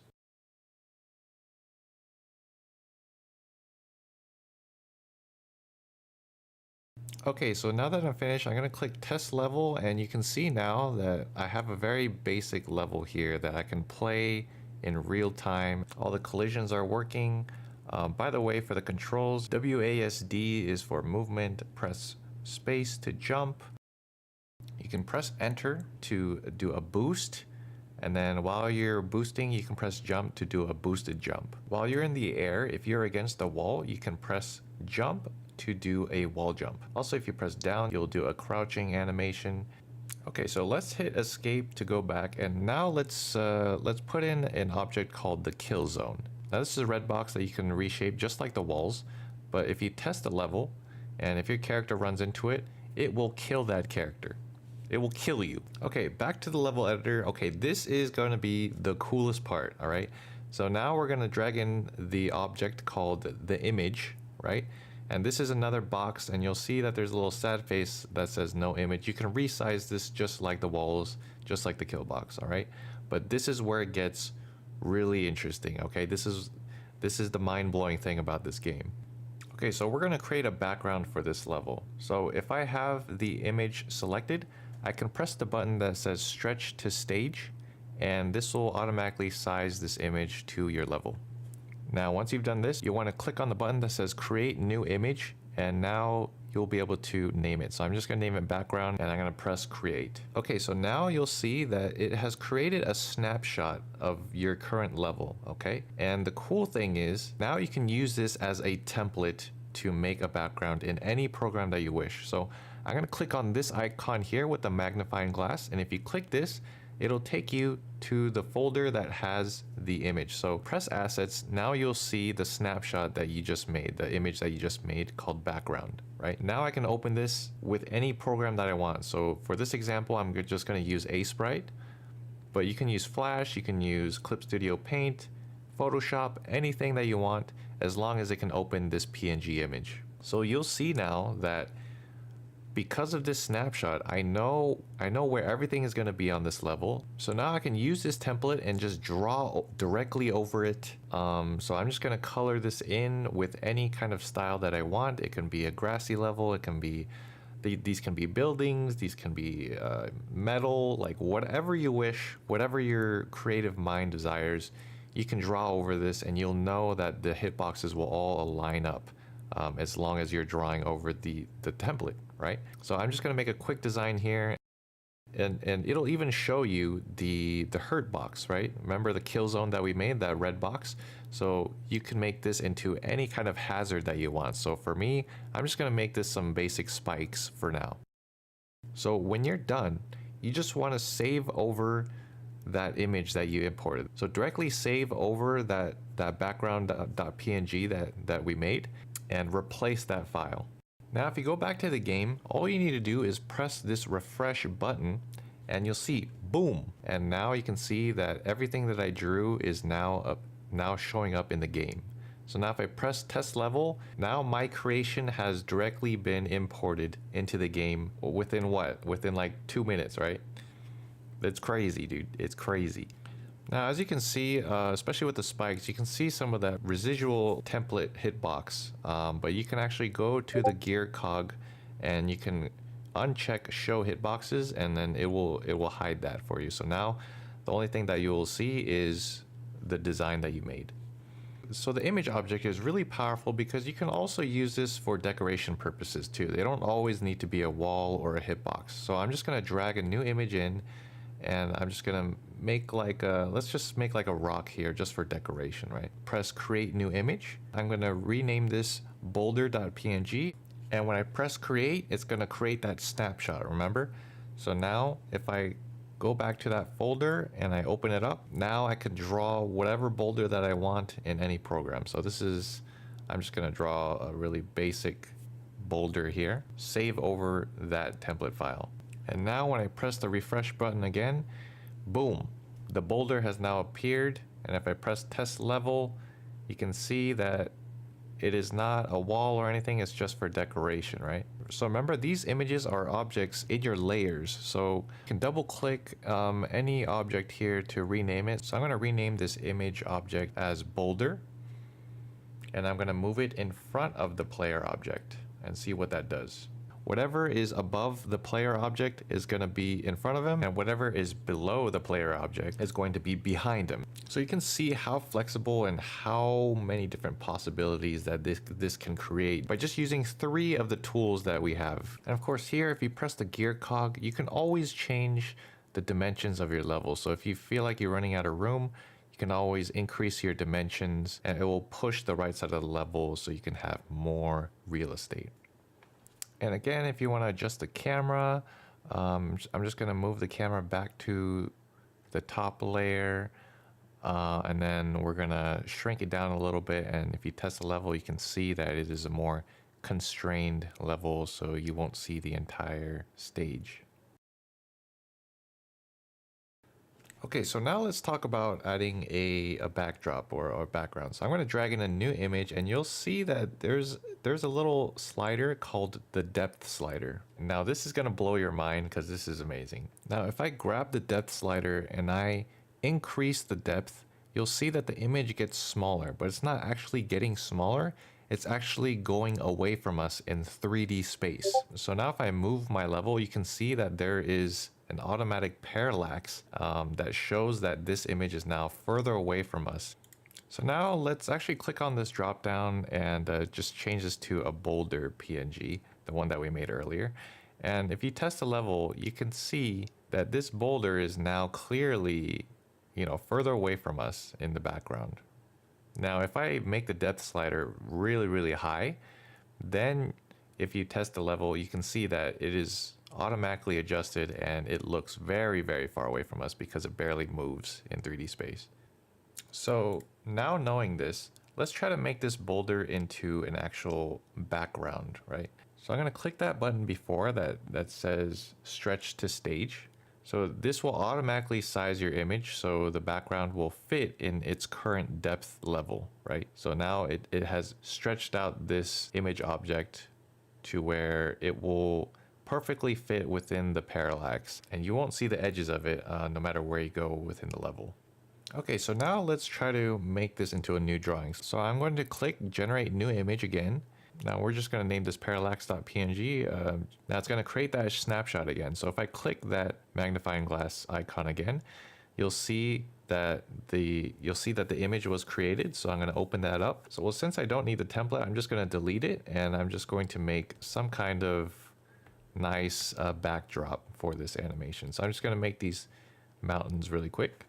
And again, we're going to save over the original template file and go back to the game. And when we hit that refresh button again, everything is going to refresh. And now you can see that you have a beautiful, perfectly parallaxed backdrop of a mountain. So now if we play the level, you can see that it is nicely parallaxed. And now you're getting into, you know, some intermediate level design here. Now for backgrounds like this, it is very important to have the stretch to stage check marked, because then none of the edges of your background will ever be shown. So like for an example, I'm gonna paint this red ring around all the edges, and you'll see that the game perfectly matches up the edges of the background, so you'll never see the outside of your drawing. So make sure to have that stretch to stage checked when you're making backgrounds like this. Okay, so let's add another parallax background, because you can stack as many of these as you want. So I'm going to drag a new image to the stage, and I'm going to give it a depth of 5,000. So about half of the depth of the last mountain image that we made, right? And if I click stretch to stage, it's going to automatically size my image to the proper dimensions. And I'm going to rename it Parallax 2. Press create, and I'm going to go back to that assets folder, and you'll see Parallax 2 right there. I'm going to open it up. I'm going to delete whatever snapshot it took because I don't need it, and I'm going to start drawing some hills. Again, when I'm finished, I'm going to save over the template file, and I'm going to click the refresh button on my game, and boom, we now have a second layer of parallax background, all working perfectly within the game, and it runs really nice. Okay, so that's about it for the basic tutorial, and we've barely just scratched the surface. I mean, the stuff that we put into this game is gonna be crazy, and there's gonna be crazy stuff like there's gonna be like activatable objects through switches, moving any objects with a really in-depth pathing system. And we're even making this really cool Flash plugin or Animate plugin where you can just directly import raw Flash animations into the game seamlessly, and it'll just work. You can calculate all the hitboxes, all the patterns, all the animations, all within Flash or Animate, and then once you just import them into the game, it'll just work. It's crazy, and I cannot wait to show you guys and the whole world what this game is capable of, because... Can't wait either, Hyun. Thank you so much. Okay, anyway, I'm back. That's our little demonstration. That pretty much everything I already went over, but a little bit more. You went over the image importing and things like that. Are you guys back? You guys here? Yeah, I'm back. Cool, I mean, I was there the whole time explaining that game in real time. That's true. That was you. That was a really great live presentation. Just Thank you. Right off the top. Practicing. Huh? Bars, Yep. may I say. Yep. Okay. Before we move on, very important announcement. I gotta show you the other member of the team. See her? Look at her. There. Look at that. What the? Yo, that dog was there the whole time? Look at that little puppy. Look at that little guy. That little Lucy. Okay. Hey. Hey, Lucy. What's up? Say hi to everybody. Hi. My name is Hyun. Hello. Anyway, you can pet the dog in the Doors game. I'll make it happen, okay? That's the most important question from the Q&A today. Can you pet the dog? Yes, you can pet the dog. There's gonna be a level where you go over, you hit E to pet the dog, and the stick figure will bend down and pet the dog. That dog's name is Lucy, by the way. She's wonderful. Hi, Lucy. Hi. Anyway, you want to answer some questions before we move on to show, the big thing that we're going to show off today, obviously, is the animation and the way that you can import animation into your level. So I do want to get to that pretty soon, but we can answer a couple questions before we get to that point. I think that would be smart. I have a few from a list. This is from Fish Hatter. Will sharing levels be part of the game, or will it be a separate site where you download, upload from your computer directly? Shuri, I believe we talked about this a little bit, but the idea is that we want to have a way where in game it's very easy to export your level, and then you would have to upload that file to like a secondary, like a third party, like a website. I Like believe is the way we're I going to was do it, thinking of the Steam Workshop to or be that used too. for this Yeah, purpose. yeah. We're But also going to yeah, be it's releasing gonna on be. Steam, so that helps a lot. So pretty much, I'm gonna cover a couple of questions that may be asked about it. So pretty Okay. much the level is a zip file that you can send all the way around, or you can like drag and drop it into the game and just play it this instant. But this zip file can be also not a level. It may be like a group of levels or a set of levels, and you can create like your own mini story about the game and like use the same assets in the level and the same mechanics that you made. Like you will be available to like create like your mini story and send it like to your friends or upload it to workshop and share it all over the place. That's what we are planning to do. Okay. Are we going to be able to reprogram the Stickman's movement / moveset? Yes, you can do whatever you want. Yes, the answer is yes. If you can like how you say it, if you can code it, you can do whatever you want. Yeah. And if your PC will handle it, or whoever's PC you will be running this on, because there will be scripting API in case if whatever we provided for you is not enough, you can just code the behavior of the level up to the point that you can do pretty much anything. Like, and I will try my best to create the best API ever that you will not be struggling. You will like, oh, I need to know this, and then you just find it right away, and you have no problems coding it. So yeah, there will be API, and using this API, you can pretty much remake Doom in the Doors game if you really want to. Doom in the Doors game, probably confirmed. Like I think it's gonna happen at one point if this project will get popular. Night Vibe asks, while multiplayer isn't going to be a thing, will it be possible to do a ghost playback, or I guess he's asking like some kind of leaderboard or like the ghost PRs that you see in like Mario Kart, stuff like that, I'm guessing. Well, replays probably to remember the player's input and just replay it, but like Sure. multiplayer, like as of the way how most people expect it, is unfortunately either from being insanely hard to like impossible because we are going to provide so many features that you will have to sync up with the other players, and it's gonna be really, really hard to do, unfortunately. Like either people will have to code their levels to be multiplayer friendly, or I will just have to like probably sit for like decades figuring out how to make it so whatever you make in like in Flash or like whatever you make, it's gonna work perfectly and it's gonna be well synced, or at least like decently synced. Like I will. unfortunately, it's gonna be very complicated. I'm gonna add to this just a little bit because I know someone is gonna ask if you're allowed to mod the game. Yeah, you do whatever you want. Once you buy it, you can do whatever you want with it. Nero asks, this is probably for Pluto, is story mode going to be a roguelike?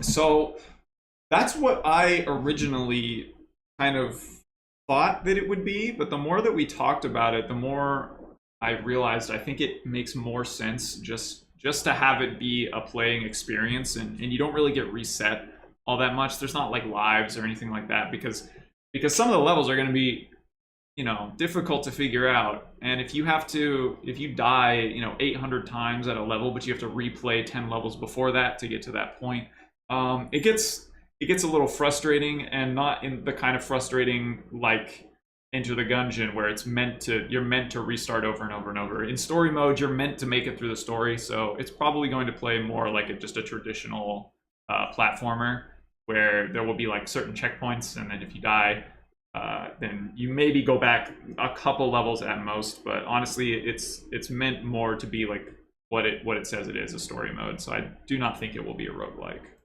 That being said, we haven't entirely 100% nailed it down yet, so that's subject to change. And a roguelike mode might be something that I would be interested in, depending on, you know, stretch goals or things like that, because I really love difficult games. That's where I live and breathe. So it feels honestly a little strange for me to not be making something like that, but it's kind of refreshing at the same time because I'm just having to look at this at a different way than I normally would.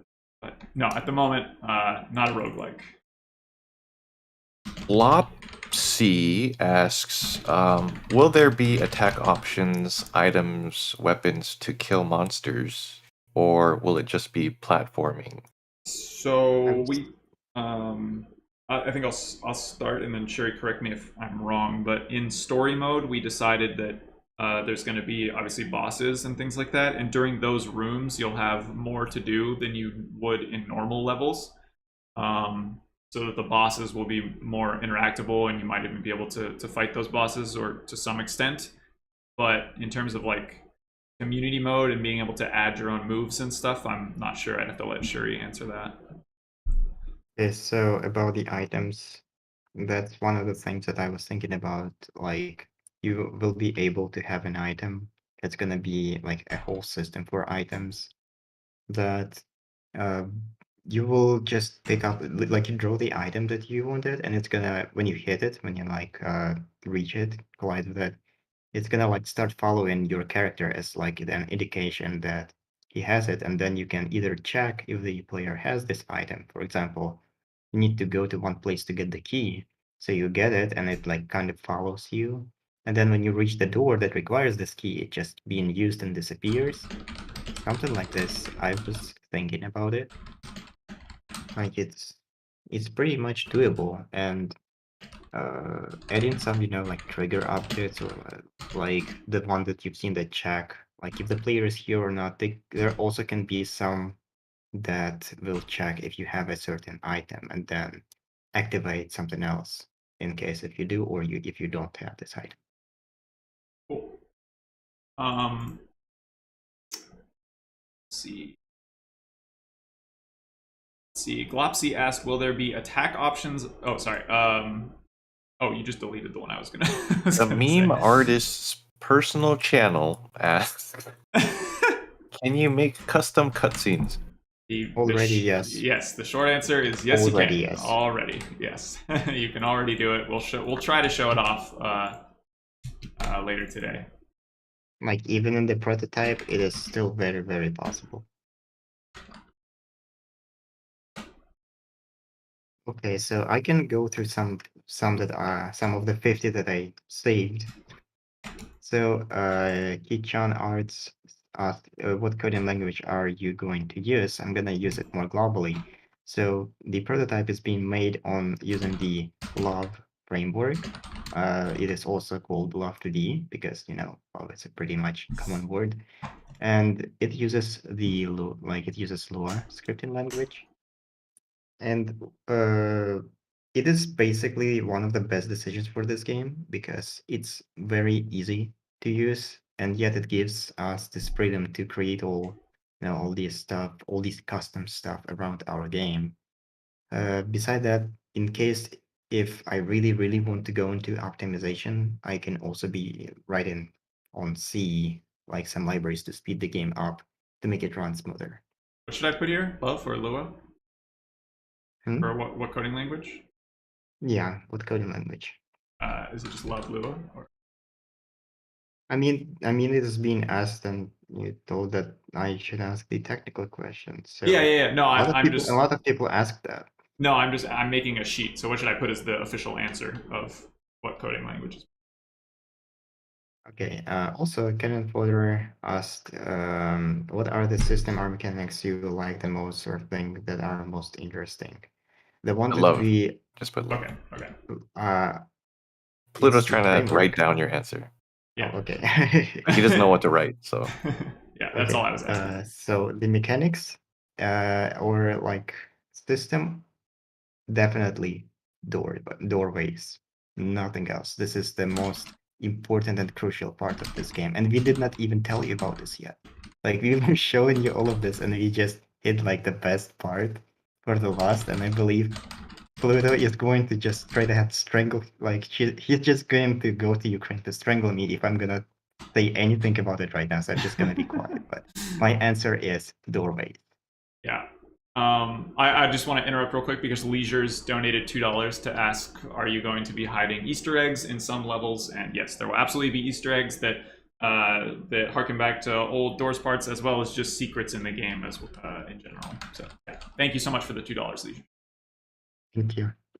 And another thing, will there be a customizable, how you call it? Can you customize the level?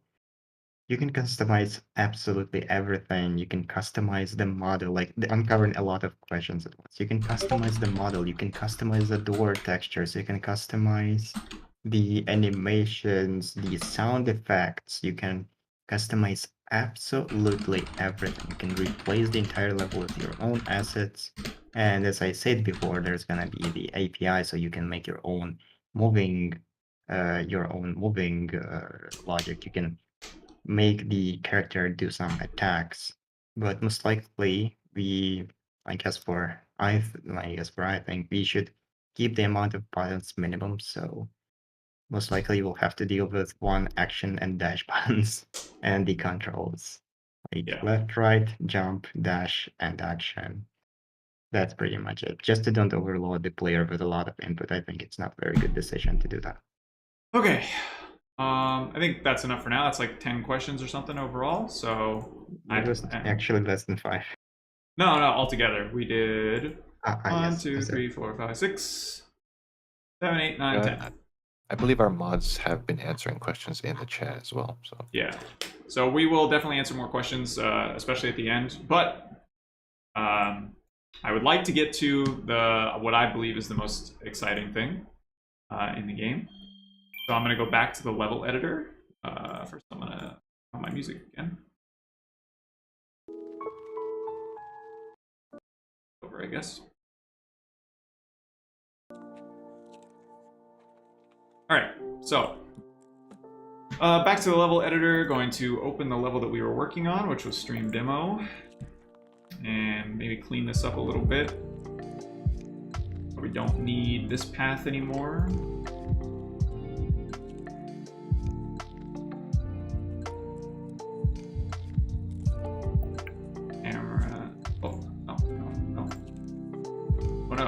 Fix this. There we go. Make sure everything works real quick. All right, we're good. Cool. Okay, so the thing that we advertised in the trailer and the thing that probably most of you are interested in is importing your animations and being able to take this really to the next level. So if you'll notice, there's a little animation thing under the objects that you can add to the game. I guess before I go on, I'll briefly touch on scripts. Shuri obviously touched on it a little bit, but adding a script to your level, if you're a coder, you can add script whatever you want and figure out how it interacts with the game and really, really customize anything beyond what just us humble little artists can do. Coders can have an absolute field day with this game, and that's how we're going to be able to target more than just the animation community, is that the game dev community will be able to take this and really run with it as well. So we are covering people who have never coded anything are able to just make a game like this, and people who maybe aren't artists are able to really dive in using scripts and try to find interesting ways to interact with the game in that way. And you guys can work together and use your powers for good. And honestly, even if you've never, just like in the Doors animations, if you've never used an animation program in your life, you can still make a very easy, simple part for community mode. You could still just make something like this, and this is a workable level, you know. So anybody can upload anything. Anybody can use this to do whatever they want. So, all right. Anyway, you'll notice we have this animation thing, which dragging and dropping it like this, that's the boring way, okay? We gotta go over the good way. I'm gonna close this. I'm going to open Flash 8 because for now, the plugin that Shuri has created called Doorways only works in Flash 8. It will, in the full version of the game, work for Adobe Animate and all of the newer versions.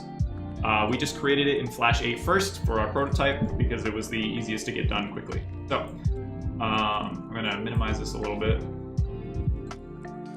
to kind of be able to show this. All right. So we have this thing called Doorways, which is just in its own little folder at the moment, but it's a Doorways template. And for now, this is the template that we are using in order to import your animations. This was just a page showing off the things that are in the game, the different movement options, so not really all that important to worry about at the moment. But something that's really cool about this is you can actually create your whole level in Flash if you don't want to have to use our level editor in the game. You can essentially make the whole level in Flash. But for now, I'm just going to show you a couple things. So being able to, I think you just copy and paste these, correct, Shuri? I haven't used this plugin a whole lot, to be completely fair. So you might have to give me a couple pointers. But Okay, so first of all, the way how I imagine working with this, the template that you had, it's just a template to, you know, copy the object from. yeah, Like, yeah. like the better way to make it is you make the new animate, like the new file, and save it somewhere. Okay, I will just save that in the same folder, in Doorways folder. We will do Doorways demo. Okay, that's saved. And then you put like first thing that you probably would like to do if you don't want to either animate in the center of the top left corner, you would like to copy the animation center symbol and just lock it somewhere. Just don't move it because you're not gonna need it, just like the center where your animation will be. It's gonna be easier to navigate in the level editor further. Yeah. Okay. So beyond this point, this is pretty much everything that you need for the first thing.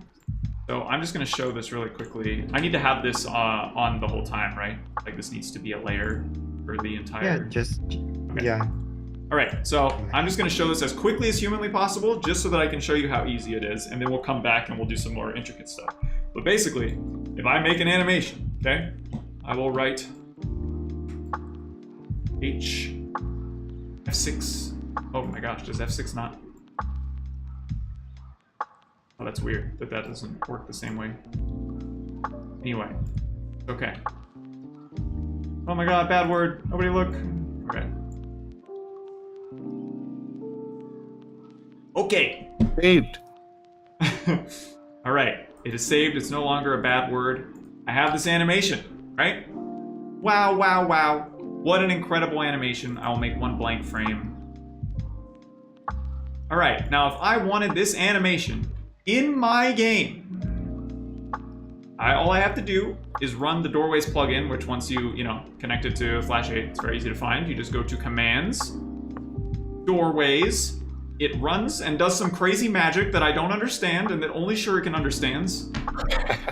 And now you have a file. You have this doorwaysdemo.lva. And this file is a very magical file indeed. I'm going to drag this over here. I'm going to open our Doors game, go to the level editor, open the level that we've been using. All right. And now I'm just going to simply drag the LVA file into my thing, and look at that. No way.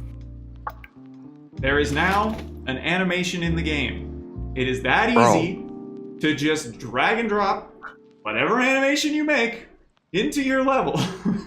I love this video game, man. It is not a complicated task to add this. Okay. Now you can see it's above right now, but you can do the same thing that Hyun was showing in those in those videos, it has depth, so you can drag it back. Now it's in the background, way back there. It's still over top of the stick figure. I need to fix that. So all I have to do there is take the doorway's animation and put it back here. Now the hello is way in the background. Wow, behind the stick figure. That's crazy. If I want to rotate this hello, you can just rotate it using the rotation slider. And now I play it, and the hello is now sideways. Wow, wow, wow, wow, wow. All right. And you can make it scale by just the y-axis. So now it's all stretchy and it's sideways. Point is, you can do a lot of stuff. And the first thing I'm going to like kind of try to hammer home is I'm going to go back to Flash. I guess I should just start a new one, right? Like if I just delete this, it's okay. That's fine. In the same file. Yeah. Okay. So let's say that I make something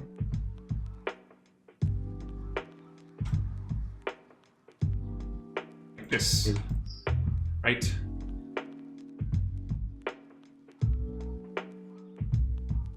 Sorry, I got a bit distracted, so where are we? That's okay.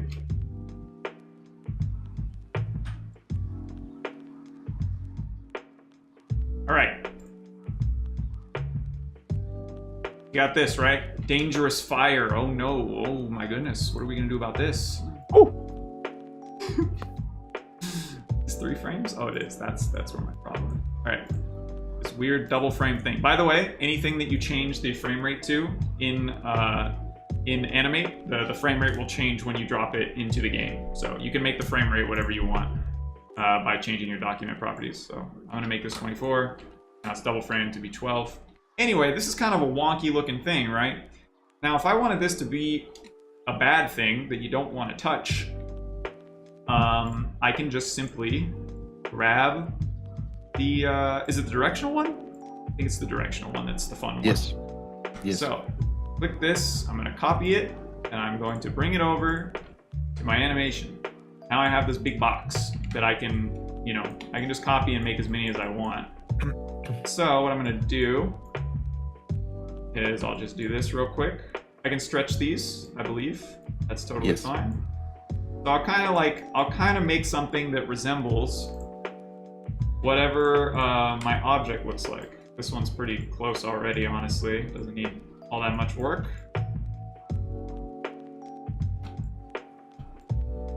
Do something like that.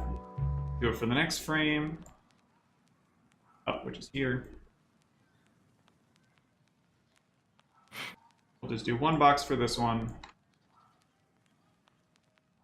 Right. Bro. Cool. Now we've got all this. What is happening? I will show you. So I'm gonna go ahead and go back to our level actually, real quick. Make sure I don't get anything up. Our hello is gone, right? Okay, our hello is gone. Go to this folder real quick. Desktop. Ways. Remove this. Okay, back to animate. So we're back to Flash. I'm gonna go to commands, run doorways plugin. Crazy madness happens again. Weird magic. Back to the game. I'm dragging it in. There's my object. Only now, it's different. Now, if I touch it, I die. No way, dude. I'm gonna cry. And it's just that easy to create. There's no way, dude. Your hazards. I still can't believe it. We've been working on it for a How year. does that work? Dude? And we still don't understand. This is what Shuriken does. If you put him in a room, tell him to make cool stuff that he wants to make. Are you able to import animations that aren't from Flash? No, but you can import your animation into Flash and then turn it into an animation that could be imported into this. So yeah. There's a workaround, but Flash is the one that is going to work best. So you can see where this is going, and you can kind of understand just how flexible this is already. But let's say here, let me just draw. I don't know if Stone is still here, but you know, for old Stony boy, I will draw this hammer. Okay? I can make this a symbol, correct? Actually, you know what? I won't. I'm having some problems. Hold on. Okay, no problem. All right, I'm gonna draw this hammer. Okay, and we're gonna make a frame where it just kind of slowly comes up.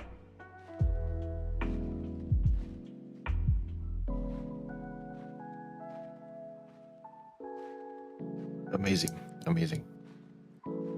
Okay. And then it's gonna swing downwards. Very fast. Wow. Pop. And we'll even do a nice little swing. Right? Okay. So. Now, I don't want this hammer to always be a hitbox. I only want it to be a hitbox for these 2 frames at the end. Well, that's real easy. You just go to your template, you drag this, you grab it, you paste Put it. them on the new layer. Put them on the new layer, by the way. Okay. Yeah, yeah.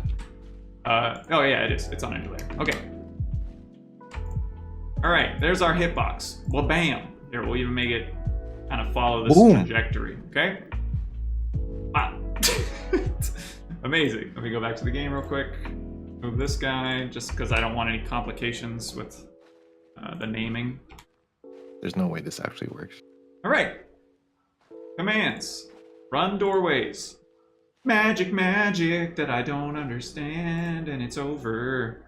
All right, just like that. Baba Booey. Oh, God. Baba Booey, you got this hammer, okay? All right, now, if I put this hammer here, he starts swinging. You don't see the hitbox, but it only kills me during the hitbox. Oh my god. Oh. Wait, the hammer is actually very well animated. Thank you. Okay. So, Baba Booey, you got a hammer, and it freaking kills you. I feel like that side lady from infomercials that disagrees with everything. Wow, that's amazing, Pluto. I love this video game. I'm trying very hard to get past this hammer, and I don't actually know if it's possible. Oh, God. Oh, right, there's a platform over there. Yeah. Move this.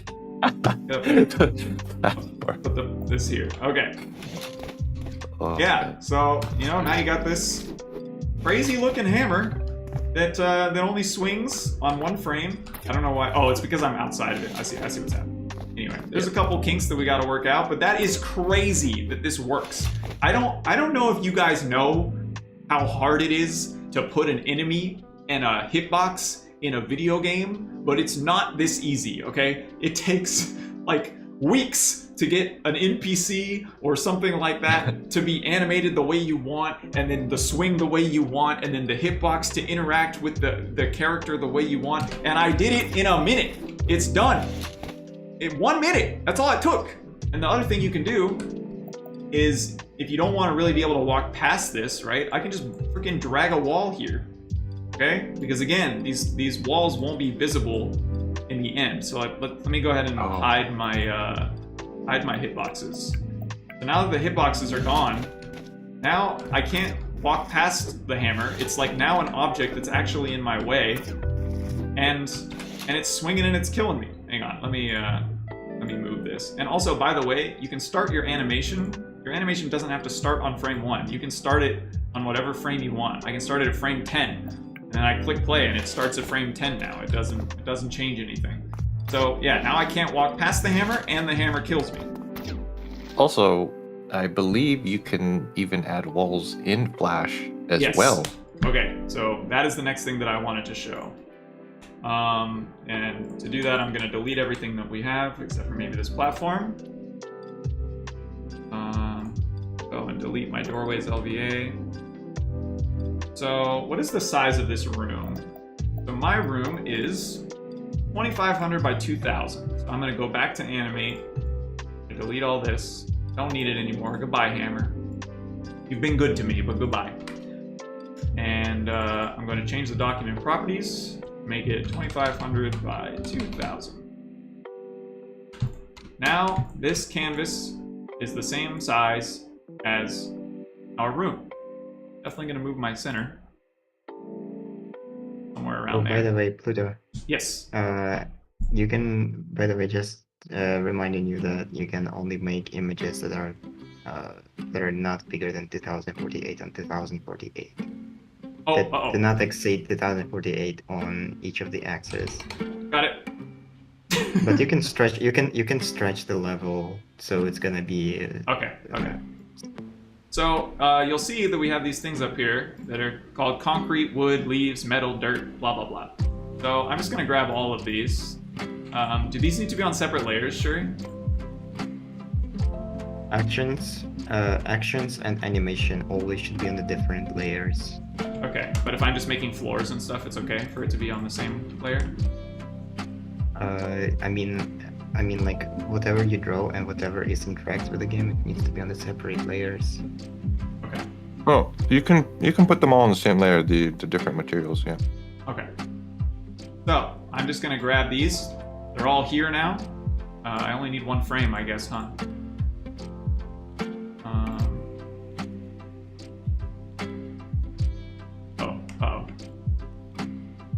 Realize the error of my ways. I did not put this on a separate layer as the...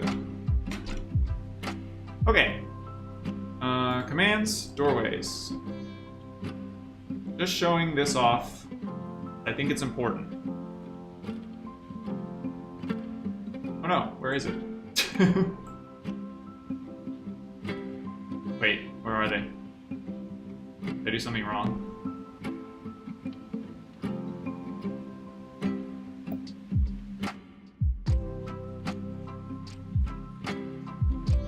Why aren't these floors in the game? Sure. Yes. Oh. I need to wait until you. What's up? Oh, when I drug in this to the game, it just wasn't there. Like the different floors. Oh, that's because it shows it needs. You need to draw something on top of these doors. It doesn't show. Oh right, these are yeah. Okay. Right. So these aren't actually physical hitboxes. They're kind of just think of them as like invisible walls, basically. So actually, I'll just do this.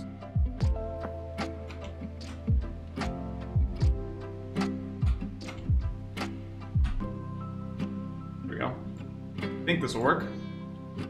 Okay, doorways, run. Baba Booey! It should say Baba Booey every time it runs. It's important. Mm-hmm. Okay, I'm gonna turn off my music real quick. Hopefully you guys can hear this.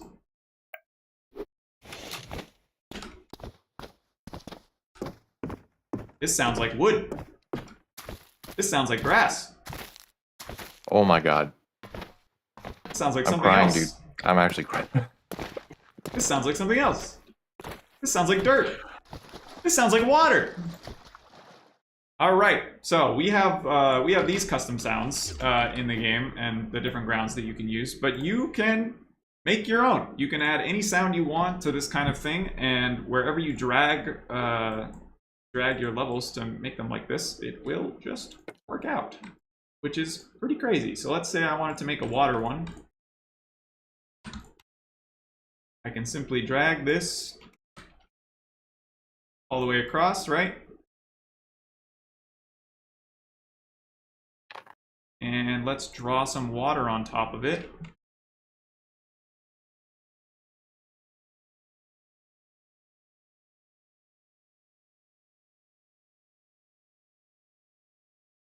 Last a little bit. Oh god, where's...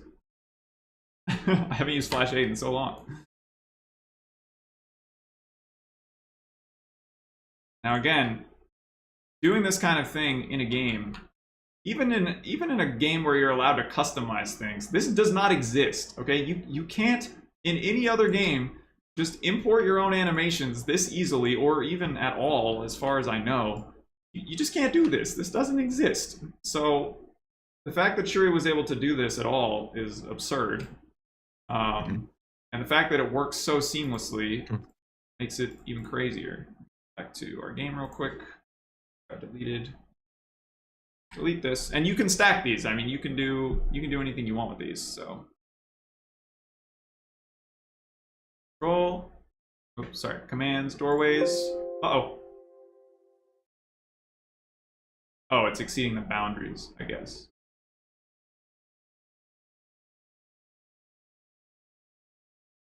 That, I guess. At multiple frames.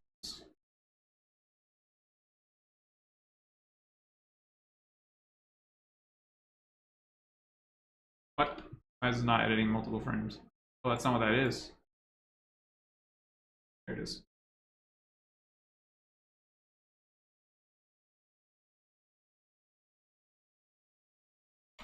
Here we go. All right. Magic, magic, magic. Baba booey, baba booey. Hocus pocus? Hocus pocus. Drag in the water. And There it I is. think, if I remember rightly, Will wow, it sound like water? you got water, and it sounds like water, and it's moving like water, and it Oh my took me like 2 minutes. 2 minutes. How will you add these functionalities without Flash? Is there a way in-game to do stuff like this? So you can do all of this just by dragging and dropping images and things like that, and having someone else animate for you if you're not an animator, but this specific kind of thing is pretty much going to be exclusive to animators. Now, we also might make a lot of custom stuff that you can just drag and drop in your levels. Like, we might make a water shader like this. Let's see. So in the level editor, like down here, there might be, you know, add some dirt, add some water, things like that. We would have like a whole section of just kind of pre-built assets that you can use so that you can do stuff like this. But in terms of like this amount of customization, it's pretty much going to be for Flash 8 and Adobe Animate and the animators. Because, you know, at the end of the day, this game is kind of catering towards that audience more than anyone, just because it's going to allow people to do whatever they want. Yeah, okay. So with all that being said, I think that is the majority of things I wanted to go over. I'm gonna show Parallax just because we only showed it in the video. So I'm just gonna go grab a beach image on Google real quick.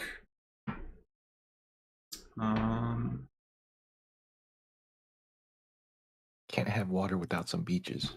Exactly. Save this out of it for now. Beach image, which is not a PNG. You lied to me. There we go. That's a JPEG. You lied to me too. At the moment, you can only import PNGs, so give me one moment, please.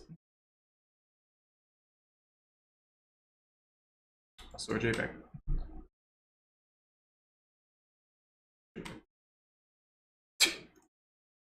One moment. You guys got anything you want to talk about while I'm grabbing this real quick? Yeah, how is everyone doing in the chat so far?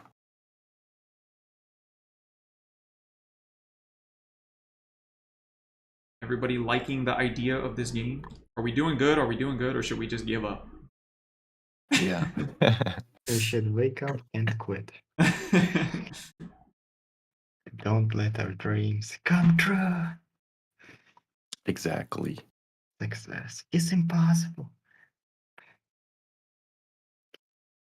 Sorry. So yeah, I'll run this downtime while I'm grabbing some stuff. But we can still talk and they can still hear us. Leaks. It's really hot. Yeah, it's hot over here too, man. I think it's over 100.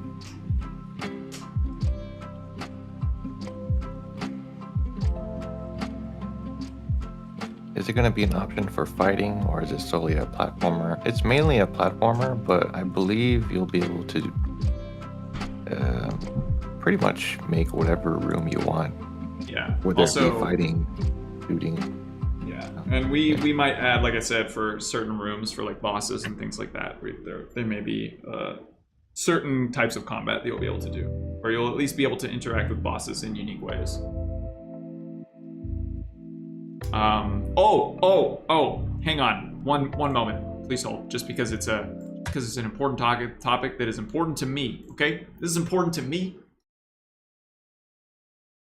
There will never be any kind of weird ass crypto like NFT things ever about this game. If that ever happens, someone has taken over and I'm a robot and you should just annihilate me from existence, okay? There's not gonna be any weird ass microtransactions with cryptocurrency. There's gonna be no NFT trading. There's gonna be no bull crap about any of that stuff. And I don't care if a publisher came to me tomorrow and he's like, here's $8 million if you make a stupid looking NFT of your stick figure. I would not take it. I swear to God, I would not take it.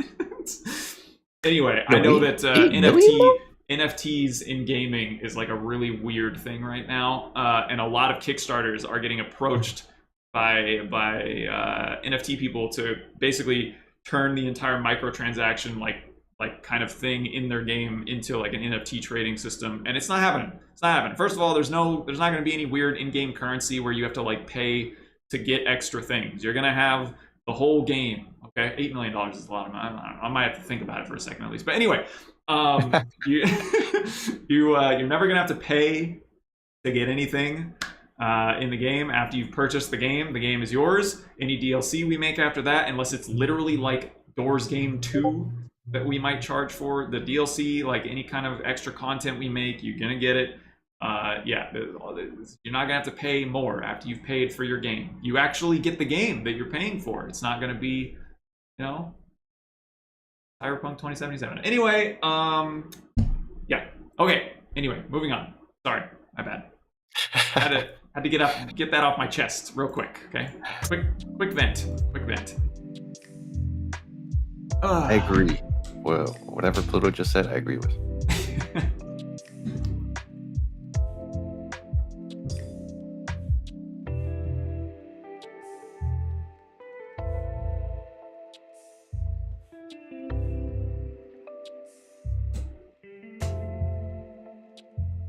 And I believe Pluto mentioned stuff about DLCs, right? Yeah, I think the reason why we can push out so many DLCs for free is gonna be like most of the stuff that are gonna be DLCs are gonna be made from the community as well. Whether it be us hosting, like collabs like we do in the dojo for prize money, just stuff like that. They'll be self-generating DLCs pretty much. And our hope is that, every year there'll be at least, some sort of seasonal DLCs and new content that we'll push out so people can just constantly keep playing the game and experience new things.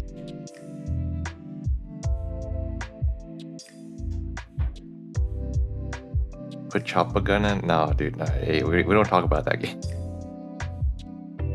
Nobody knows about that game anymore. Actually, I think just to reiterate the animation stuff, maybe we should play the second half of your tutorial. Oh yeah, sure. Yeah. Maybe you can add some music too, because yeah, I'll just have this playing in the background. All right. One moment. All right, so I'm gonna do a live demo for you guys once again. Perfectly live. He's doing it right now. We're gonna be recapping everything that Pluto just said, plus a little bit more. Do live demo, no scripts.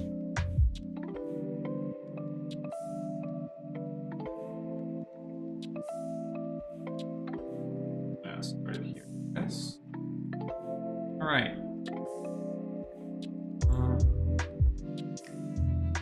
Ba-ba-booey.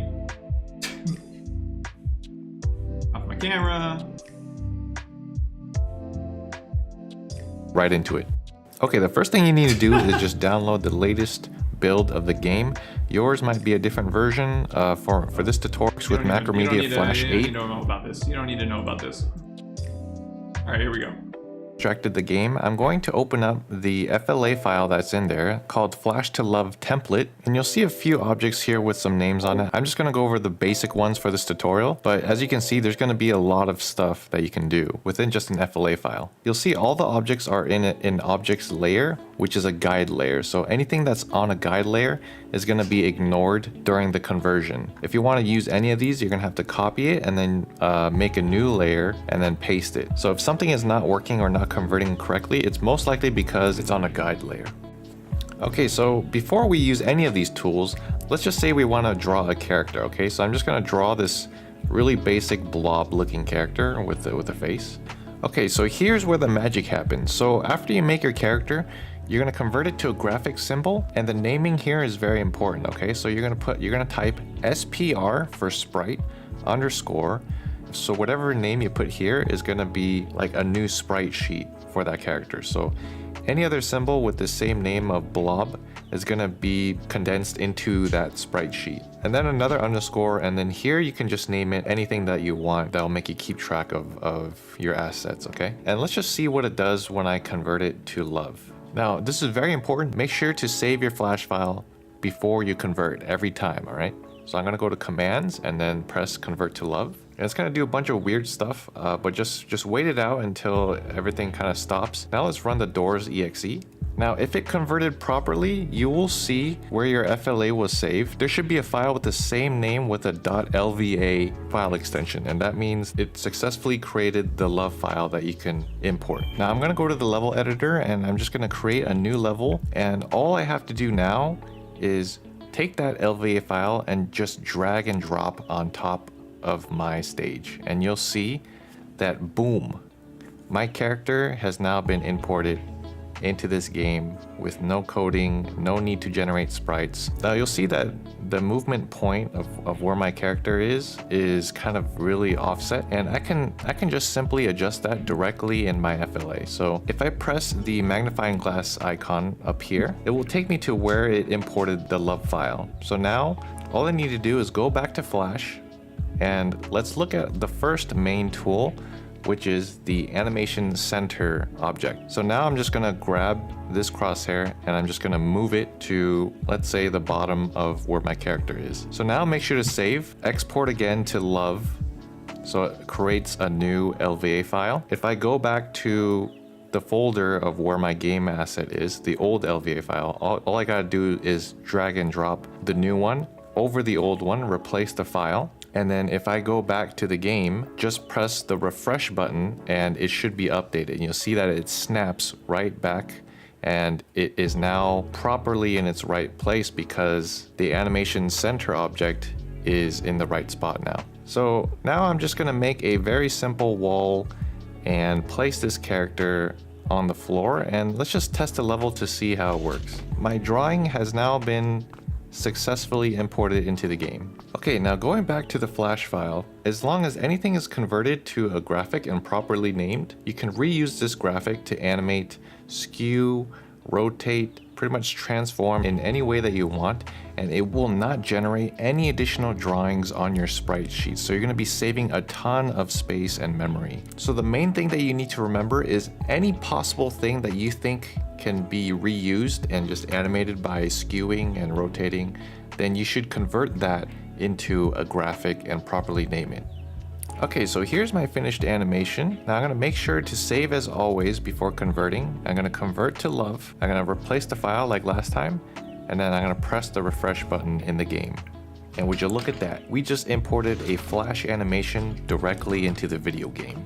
Okay, so now for the cool part, we're gonna talk about the kill boxes, okay? Now, one of the kill boxes just changes the death animation. So the directional one, the stick figure will kind of bounce off of this source before dying, and then the insta kill box, he'll just die instantly. I'm gonna choose the directional kill box, I'm gonna copy it, and I'm gonna paste it into a new layer, and then I'm just going to animate this kill box just like any other object. I'm essentially animating its attack now at this point, right in Flash. Isn't that crazy? So once I'm happy with that, I'm just going to save like always. I'm going to convert it to love, replace the LVA file, and I'm gonna press the refresh button in the game once again. Just by using animation, just by moving that hitbox around, now I've essentially automatically coded this character's attack pattern. Do you see the potential? Okay, so now let's talk about animation names, okay? So you'll see that this says start, but you can actually change the name of this animation by going to your properties. I'm gonna name the first one idle, and I'm gonna make a keyframe here, and I'm gonna name this keyframe attack 1, okay? So you can actually organize your animations into different sets based on the name, okay? This is gonna be insane, all right? All right, so I'm gonna make another little attack animation here. I'm gonna draw in a new frame, and I wanna reuse this frame by just skewing it. I'm gonna convert it into a graphic, and I'm going to properly name this. So it's gonna be SPR for sprite underscore blob, because I want this drawing to be on the same sprite sheet. And then I'm just gonna name it, you know, whatever. Now, as I'm speedrunning this animation, you'll notice that I'm actually copy pasting multiple of these death boxes to more finely shape the kill box with the character. But once I'm finished, I'm gonna save, I'm going to convert to love, and I'm gonna replace the LVA file, and then I'm going to refresh the game as always. Now, if I click on the layer of where my animation is, you'll see that it actually shows the different animation. And that's because we named them here in the Flash file. So later on, that's going to be really useful when using triggers and cutscenes and stuff. And here you have different options like playing the whole animation. You can just have it loop one of the animations. So yeah, you can see the potential that we're creating here. Okay, so here's a small time lapse of me making a kind of like a boss. So I wanted to make like a big stick figure boss that has like these gauntlet hands. Okay, so you might be wondering, like, you know, what about things that I don't want to reuse and things I want to animate, you know, frame by frame? And you can totally do that. So here I'm actually drawing the body frame by frame, but you'll notice that I actually convert the head to a graphic symbol and name that. And then also making the hands into graphic symbols because I know I'm going to reuse the hands and those don't need to be frame by frame. But just know that the more things that you convert into the graphic, the smaller the file is going to be and the more space that you're going to save.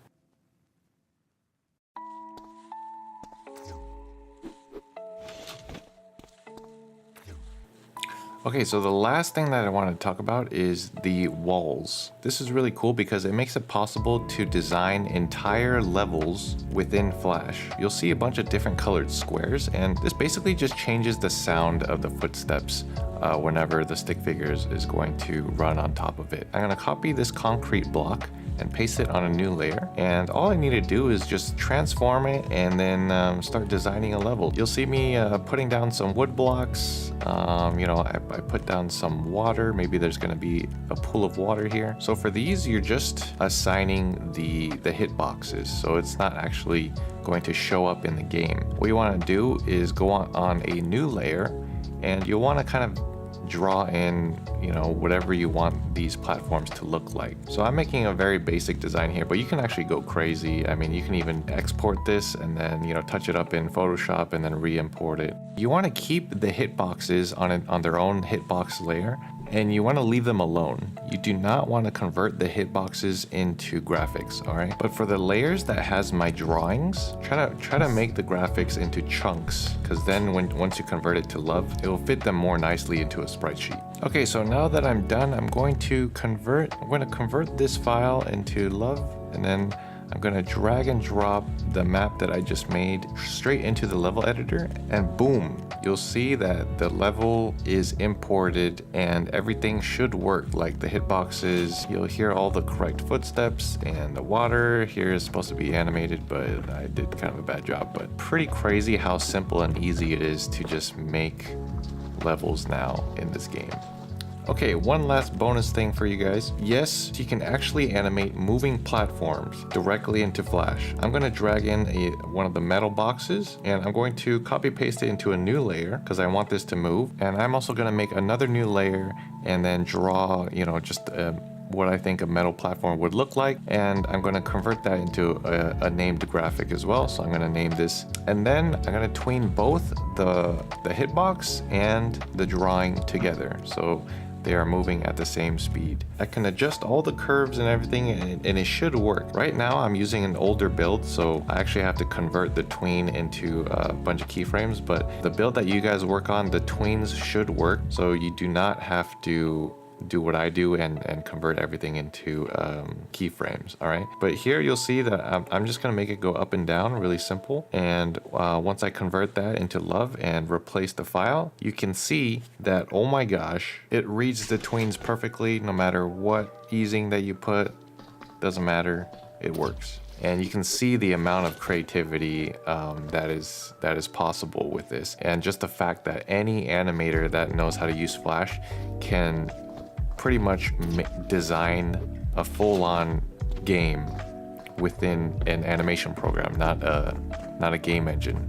Okay, so I took some time and I made a level myself, pretty much using all the tools that I've showed you guys in this tutorial and the previous tutorial. And you can just see like how immersive that these levels can be, and just how much freedom I have to just make anything that I want. Even this boss is huge, but all of its limbs I converted to graphics. So all I'm doing in the actual FLA file to animate this boss is I'm just moving around the graphics and, you know, stretching them, transforming them, and it barely takes any space. So this fully animated boss right here barely takes any data. It's kilobytes of data, not using any huge sprite sheets. It's all coded movement. It's not sprite sheeted movement, if that makes sense. So try to use graphics as much as you can when you're animating your characters, and just have fun with it, guys. Just have fun. Like I had a lot of fun making this level. I can't wait to start using the tools within the level editor, at like triggers, and also introduce you to some of the other tools in the Flash template. Camera movement, camera shaking,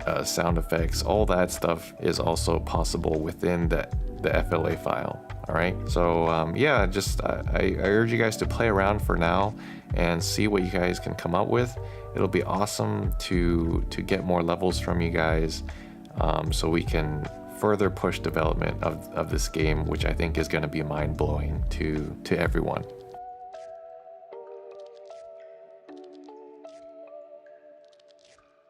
Dang.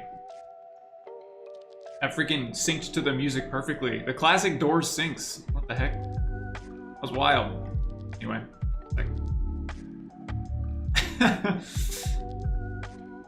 Oh, mind-blowing. Okay, so... Hey, thanks for coming to my TED Talk. Yes, that was an excellent TED Talk. Okay. Oh yeah, I guess I should... Oh, no.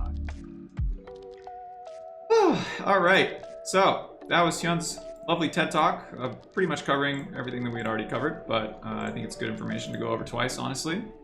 Hyun, is this VOD going to be saved?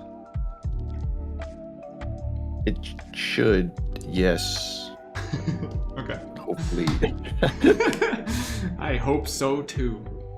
All You're right. You're not local recording right now? I definitely should have been the entire time, but I did not. It should save. Yeah. Okay. Hopefully. Is there a way to add scripted events cutscenes to the game? Yes. Actually, let's try to go over the cutscenes. Let's see. We actually need to do it in Flash, and I'm definitely going to need Shuri's help for this. So,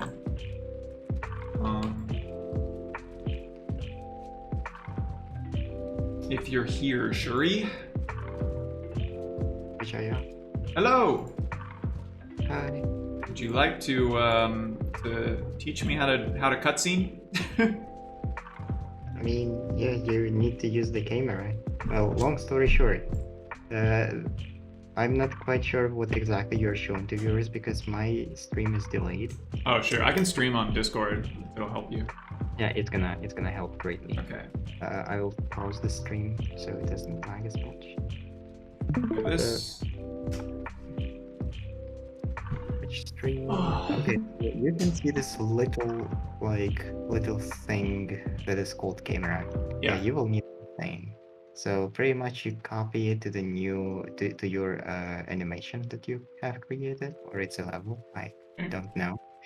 And then you can see it has an alpha. if you can see on the bottom, it has the alpha.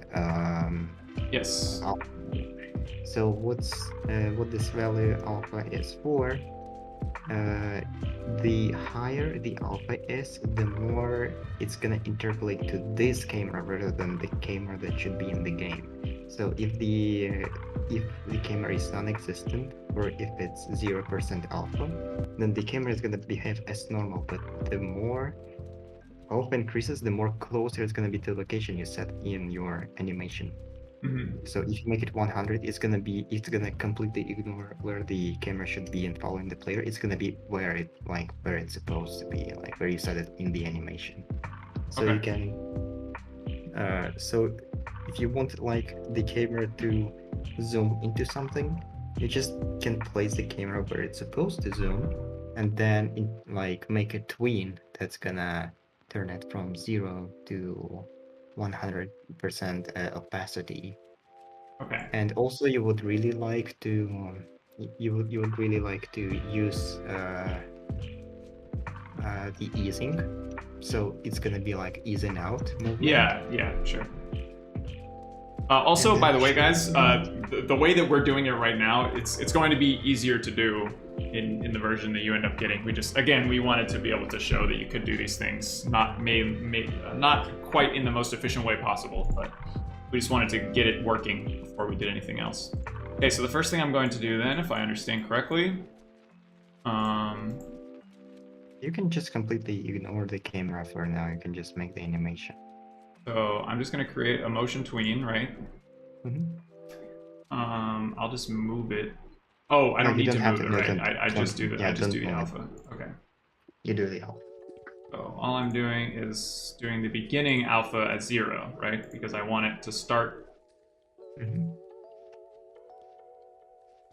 Okay. And then you go and edit the easing curve, so it's gonna be easing out. Why is it like this? Why is it not showing that? Do you have the multi-select tools enabled by any chance? Oh, I do. Yeah. Oh, there we go. All right. So basically, when it hits this, it's going to be all the way over where I want it to be, right? And then you would like to. I'm going to set it for a while. And what I'm going to do, let me just make my animation real quick. So let's say I've got a dude.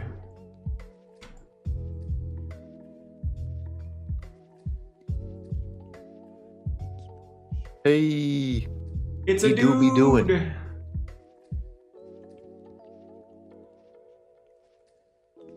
What he doing?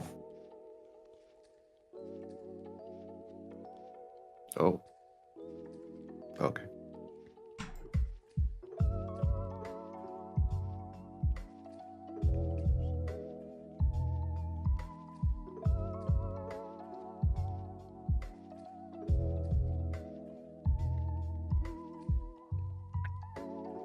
Let's use some classic animation techniques right here. The squish and squash? Squish and squash. Actually, what you can do, you can convert this to graphic. Oh, right. That'd be better, huh? And it's because it's gonna treat it as 2 different pictures instead of reusing the one. Okay. Do I need to rename them?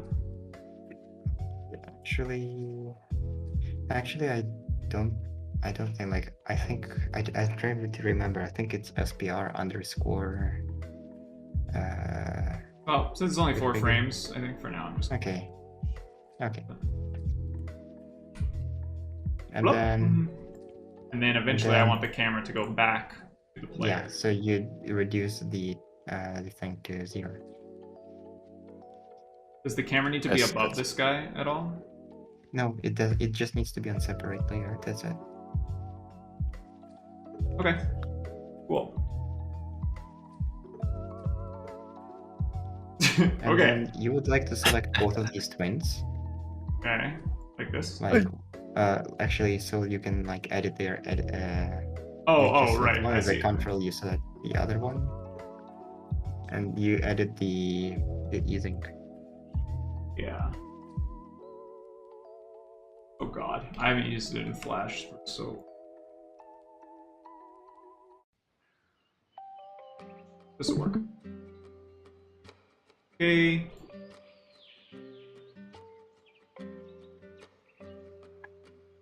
Stick with me, guys. Okay. Make this last a little. And then while you're doing, I have a question. I mean, the suggestion from Gamers Animation Studios. So it would be really cool if you could add blending modes to objects. So say if I had a negative blend on an object, a black figure would appear white behind it, vice versa. I was thinking of doing that, and I was doing research. So if you got enough funds, because like dealing with something like transferring something from one program to another is unfortunately not as easy, especially like when I had to, like what I did so far is I completely like at the full support of twins, like including the rotations, like using curves, even if you have multiple using curves. But Wait. yeah, it just takes a lot of time. Oh, now it worked. Okay. I just had to click it twice, I guess. Alright, so now if I go back into my game, level editor, go to the level that we've been working on. The soul could an enemy follow you from a previous level only if you code, like all levels are completely separate. Like if you make it that like something follows you from the beginning of the level, then yes, you can imitate such thing. Alright, so here's our boy. Now, if I just play this, will it work? Good. Alright, find out. wait. Hang on, let me show. Hey! Hey! Wait. Why is there two? Oh, right, because this was... I see. Okay.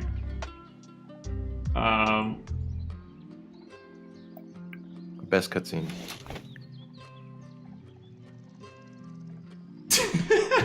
Hey! Oh god, it's repeating! Oh yeah, so I just have to make it so where it doesn't loop, right? Plays once.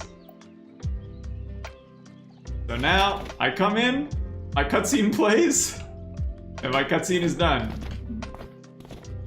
Amazing! We have created a cutscene. That's so cool. Pluto, can you do a thing, please? Can you convert the twin to keyframes, because it seems it doesn't work as transparency. Oh, I see. Okay. Yeah, sure. Just convert them and re-export, and it should be working. Probably one of the things I either forgot to add. Oh yeah, right. Like it works if you tween hitboxes, and it works if you tween pretty much anything, sound effects. Yeah.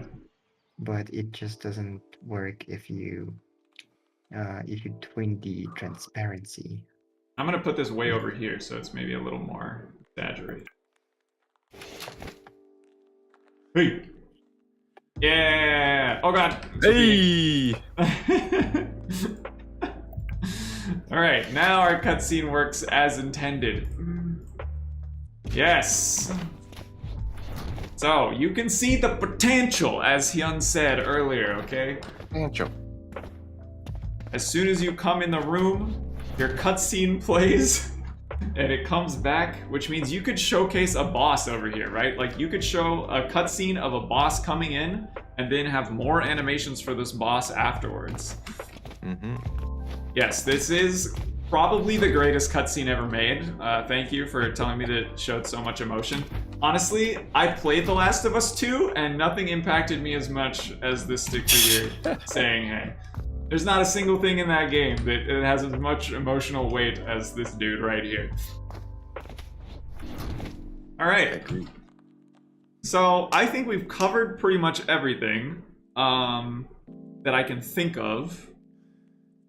So maybe we can answer a couple more questions while I get ready to... I'm just gonna, you know, kind of remove everything and we'll start making a level from scratch. Yeah. If everyone is still interested in that, or if you guys gotta go or anything, you know, I can solo this for a while, but... How long do you plan on staying, Pluto? I don't know. Let me check real quick, actually. What time is it? Okay, we've been going like 3 hours. It's not too bad. I'll stay for a while. I'll just work on a level for a little bit. Sure. Or maybe you can like just open some pre-made levels and just show them what was sure. applied. Yeah, we'll do that. So save this. Exit. So let's see. You can just look at some of the other levels that are showcasing all the stuff that we looked at. Where's your snow one, Soapy? I think. All right. So this is a level that Soapy created like very early on, and as you can see, there's parallax effects happening. Obviously, she's got some snow animation in the background, which is very cool. Not sure if you can hear it because of the music, but there's snow. She used the snow sound effects in the ground. And if you hit this tornado, you die. Damn, snow. You have to dash past this guy in order to get through. Very cool, very cool. Very well animated. And I guess the parallax, I can actually show it here a little bit. So the way this parallax is working is really interesting. Let me find her image, which she has locked, I believe. Okay, so this is the image that she's using to parallax. And let me put this depth back to 0 just to show you. So now, all I've done is put that depth back to 0, and that parallax for that image in the back is gone. And it's just that easy to decide that you want something to be in the background, and now it is. You can see it live, like updating live, just in the editor. You don't even have to test the level, and you can see the parallax. And then there's this front one as well, which I believe will probably be this one. Okay, so there's this foreground image too that she has at -300 because it's closer to the camera. So if I put that down to 0 as well, it no longer moves with the rest of everything else. It's still above everything, but you can see it's kind of wonky now. But if I put this back to -300, oh god, please, -300, it immediately starts working again and works as intended. And that's one of the coolest things, is you can put stuff in the foreground so easily. You can create so much 3D depth with this editor just by using these little techniques. I'm definitely butchering your level right now and not putting it back the way I found it, so I'm sorry. Sorry about that, Sophie. You can use the stretch to stage to return. Oh yeah, I would have to use stretch to stage to make it look correct again. Let's see, for presentation. Yo, what's that? I don't even know what that is. Oh, this one. My level. Yeah, this one's so cool. Okay, so this one is an example of the stick figure getting a reskin. So as you can see, the Doors guy is no longer a regular old Doors guy. He's breaking the rules of Doors. He doesn't have a circular head. He doesn't look anything like it. But in terms of the game, I really don't care all that much. So this is a level that I think Shuri put quite a bit of time into. First of all, presents every single feature that is in the game. Yeah. First of all, for some reason, I used to think this level was impossible because I didn't think you could touch those stars, and I was like, okay, well that's going to be hard. But it turns out you can't touch this bush. This bush is the real enemy all along. He tricked me. But you can't touch the bee either, and the bee is not happy.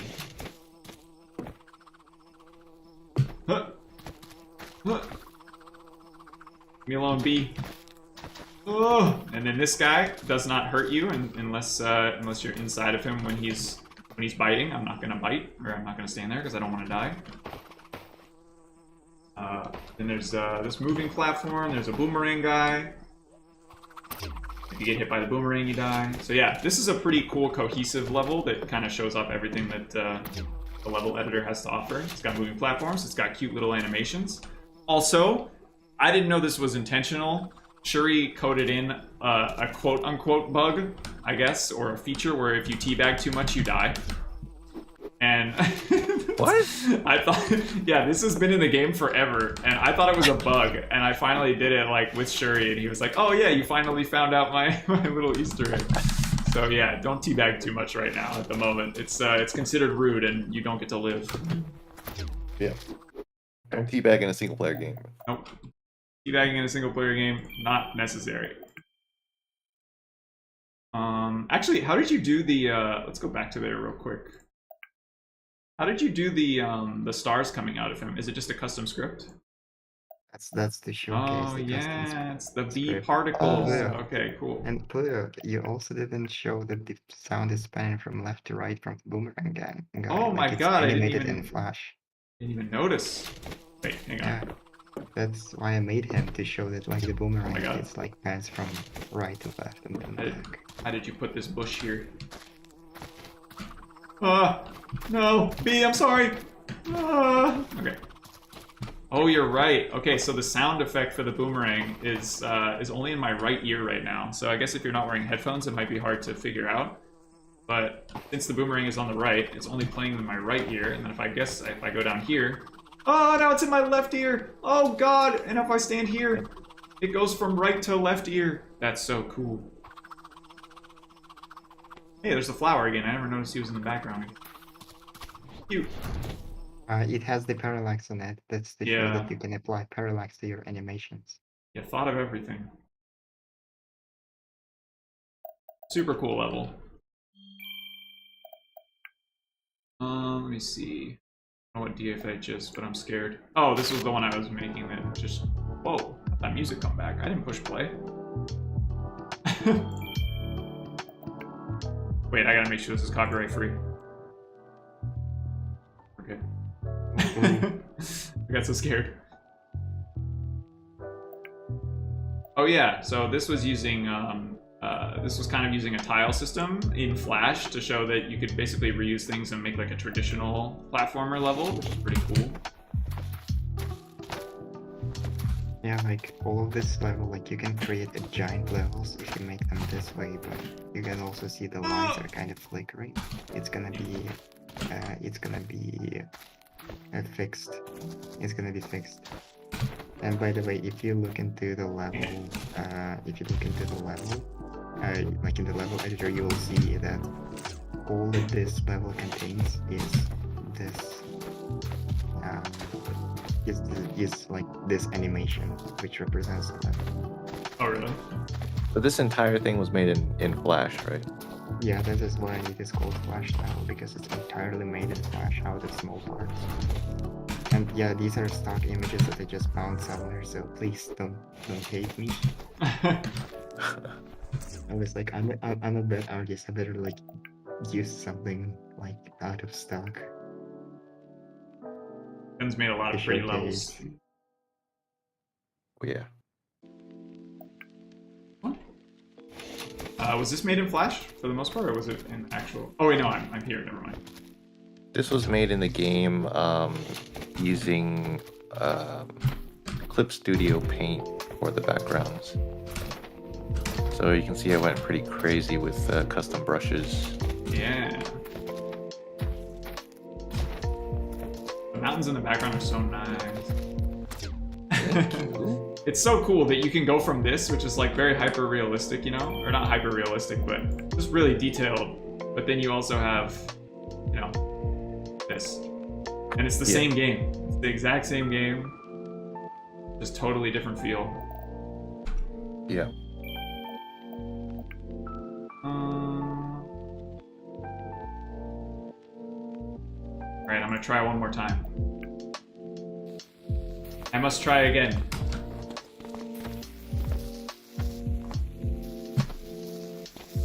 Ooh, Oh. I'm so sorry.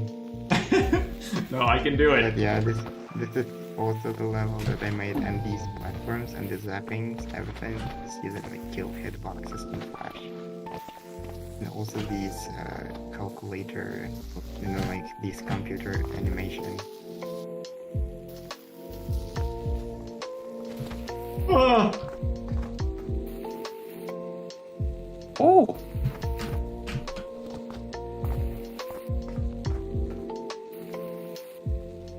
Dude, that jump is so hard. You need to wait a tiny bit before you will jump. Oh! I don't know what to do. Oh my god! No!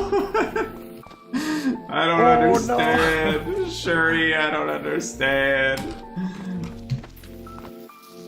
I'm sorry, I played super meatably. Oh god. Alright, well, that was fun. Fun level. It's insane, and it's really difficult. Oh, I probably shouldn't look. Great. What's Hyun for? Oh, this one. Oh, this is a great level. You guys have to understand, okay? This guy's just sleeping, right? He doesn't hurt you. Everything's fine. No pain. Nothing. You come down here, all of a sudden you hear some scary music. Oh my god! And he just chases you. He just chases you. Oh, whoops. I forgot to jump. So this is using triggers. Yeah.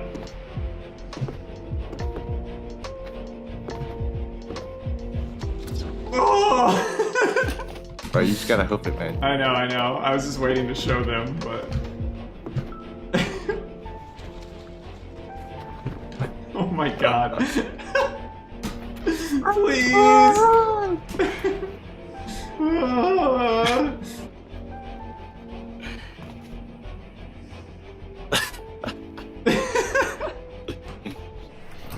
That's so disgusting. Oh god, this is a great level. This is a wonderful level. There's your slime one that you had earlier. Oh yeah, dude, I spent so much time on this one. Look at those stock clouds. Amazing. Dang it.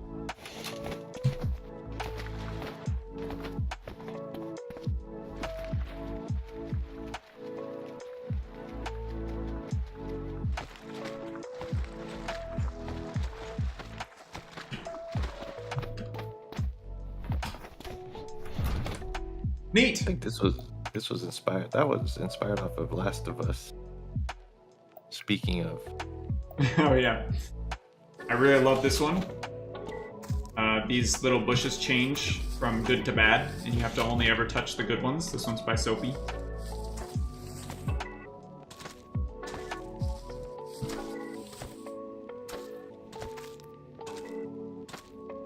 Yeah. Very cute. yeah, that's kind of hard. Yeah, it is actually.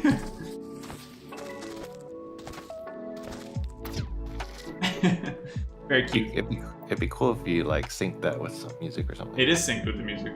There's way. music in the background, yeah. Oh, okay. Let's go. Kind of hard to hear it, I guess. But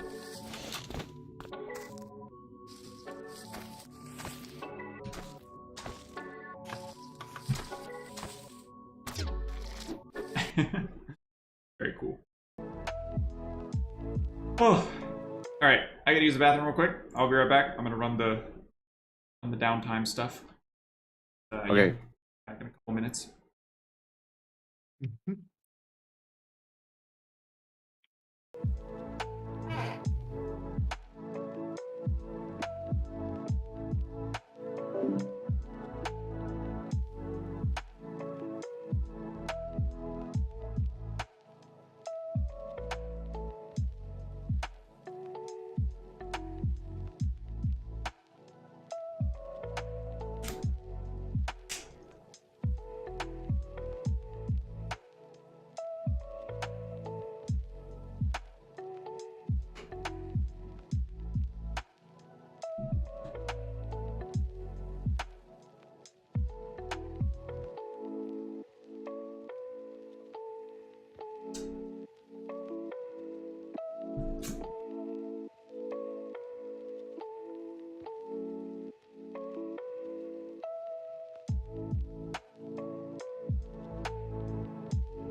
Hello, hello.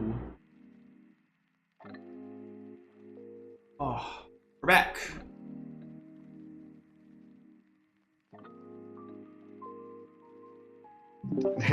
They're gonna see you in the court. Then it's gonna it's also the case that you'll really try to avoid. All right. Pluto. Do we have more questions to answer? Yeah, in the process. I mean, we'll see.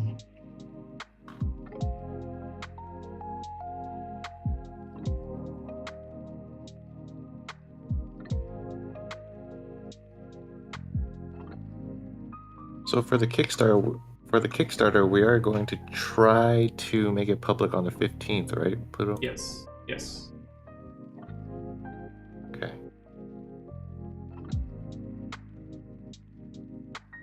Caesar warning. When you were changing colors of the body. Oh no.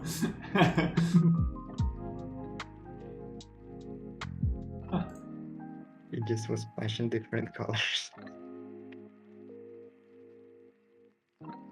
Oh my god, no. Okay. Sorry, everyone. Here we go.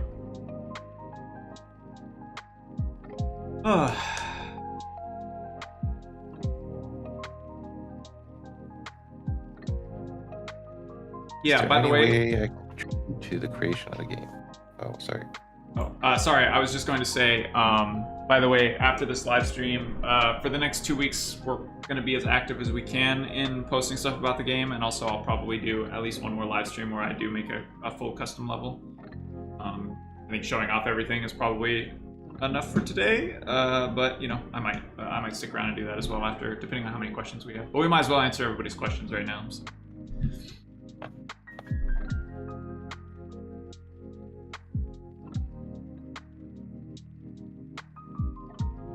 Yes, that is a great question. Is there any way I can contribute to the creation of the game? Absolutely. Our Kickstarter campaign is going to be live on the 15th, and that is going to be the best way. Even if you can't donate, just like sharing that around and getting it noticed by as many eyes as we can will be the best one. Best way to support.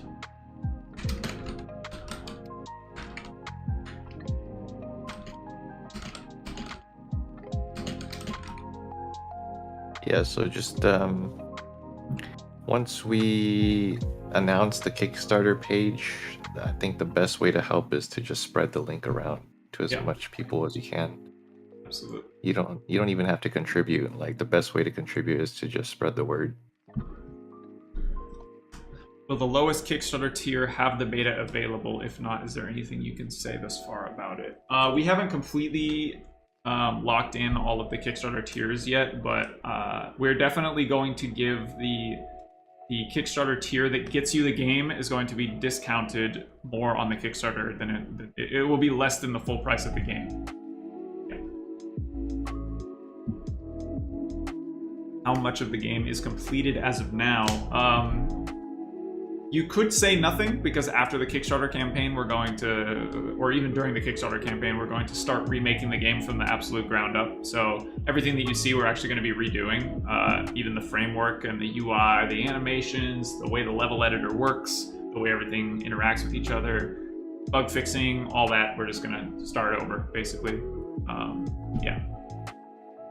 Like, the way how I was making, I was told that it's not supposed to be something finished, it's just a proof of concept. So guess what it is? It's a proof of concept. We prove you that, hey, you're not random guys who don't know what you're talking about. We're showing you this work, like, in front of your eyes. Like, look at this, it works.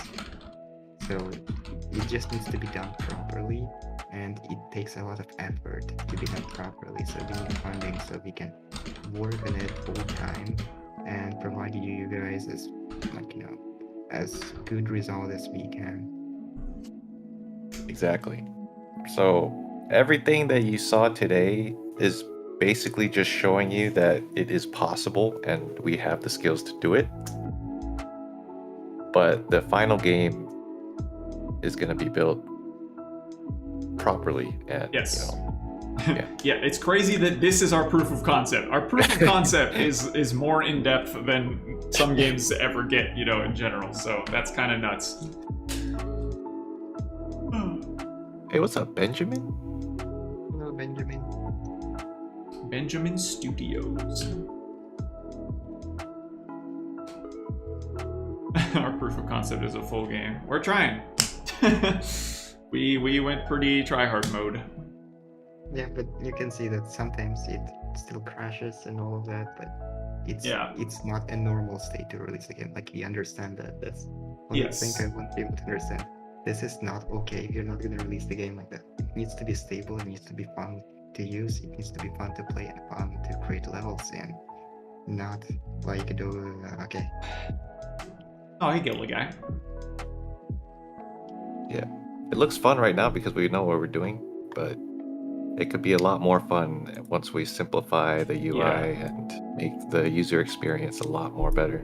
Yeah, it's we know how to navigate everything and how to avoid some of the issues that are in the game at the moment, but we're gonna get rid of all the issues so that it feels good. It feels good to play the game, which is our main goal, obviously. So. Yeah. Will some of the levels be taken from the actual animations? Yes.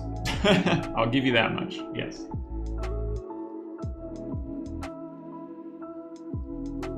Do you think we'll get a 7 out of 10 on IGN, guys? I really hope we get a 7 out of 10. That's the main goal, right? You got to be able to get a 7 out of 10 on IGN. Don't you just pay them and then we get good reviews? Isn't that how it works? Oh yeah, it's true. We just pay them off. That's actually what the Kickstarter fund is for. We're just giving it all to IGN so they give us a good review.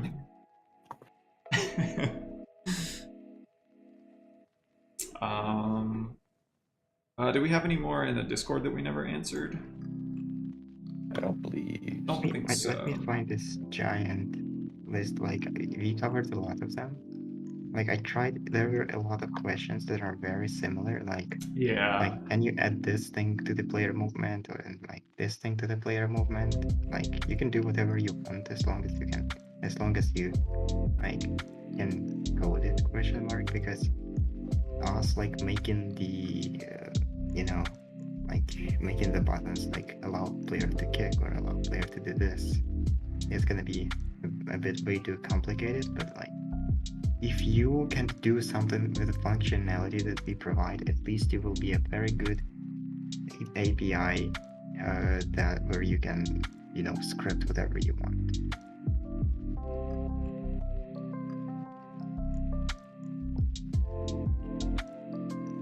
Also, I do want to say that when the game releases, we're going to have a lot of videos going over everything in the level editor. There's going to be a lot of documentation.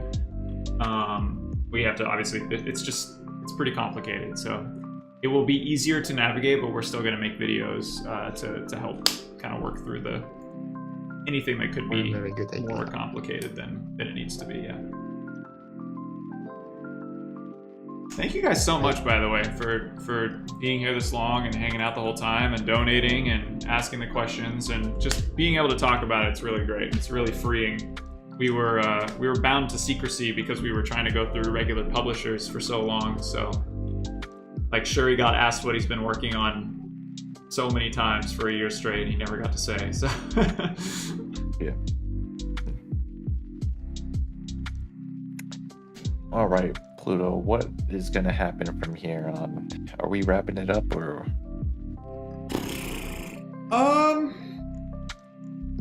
Oh, I don't know.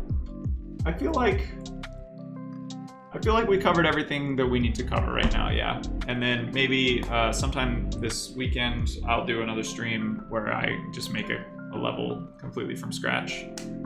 But I think we have overloaded with information for the day, so... Yeah. I think we should take some time for them to look over the VOD. Yeah, that's true too. Kind of absorb everything for a bit, and then we can start with a fresh stream on that day. I will say before we go, make sure to join our Discord. Our Discord is going to be the best way to keep up with the game and keep up with the announcements. Obviously, we'll talk about all the live streams there. I know Shuri hangs out in the Discord a lot while he's working, and now he's actually able to share the work with the public, so perhaps Shuri will be in there. I'll be in there working on some Kickstarter stuff. So yeah, feel free to like pop into our non-official meetings and say hi and stuff. The official meetings are obviously still going to be pretty limited, but yeah, join the Discord. The link's in the description, and that is going to be the best way to keep up. And also, like, the Hyun's Dojo Twitter page, for sure, will be the 2 places we update the most. Yep.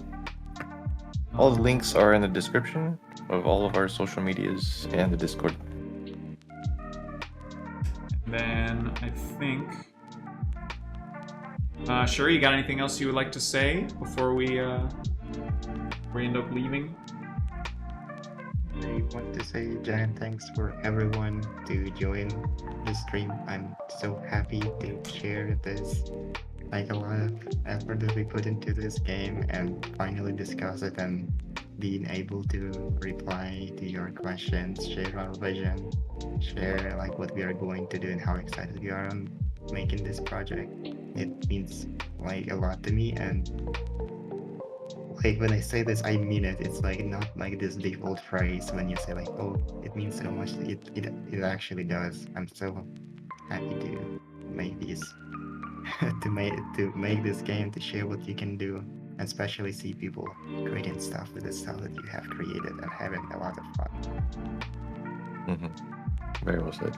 Yep. Do you think maybe we should close it off with by playing the trailer one more time? And then Yeah. finish it? Yeah, that's what I was gonna do. Nice. From me, I'd like to say thanks for coming, guys. We'll see you again soon, or on the Discord. Yeah, thank you guys for hanging out with us for so long. Thank you guys for, just 12 years of Doors. Thanks for, messaging me over and over and over and forcing me to come back to it all the time. Until Doors 5. Doors 5 was honestly kind of like a bummer for me because it got removed off of YouTube due to my own, my choices of using copyrighted music. So I felt like it just, as much effort as I put into it, it wasn't enough to end on, just because it kind of got erased officially. So yeah, this will be the last hurrah for Doors. I think it'll last a long time, years to come. People will be able to do whatever they want with it, and I can move on and go be an old man and do something else. But yeah, thanks for just contributing to my collabs for so long and caring so much about this series. Thank you for the $5, Alex. Really appreciate it. Yeah, everything that was donated today will go straight to the Kickstarter. So you guys have just given us a head start, which is a big deal. The first couple days in a Kickstarter campaign is the most important. So thank you very much to everyone who's donated anything at all, or just for being here and hanging out with us. We'll see you guys soon, and I will play the trailer one more time, and then I will stop the stream. So see you in the Discord, guys.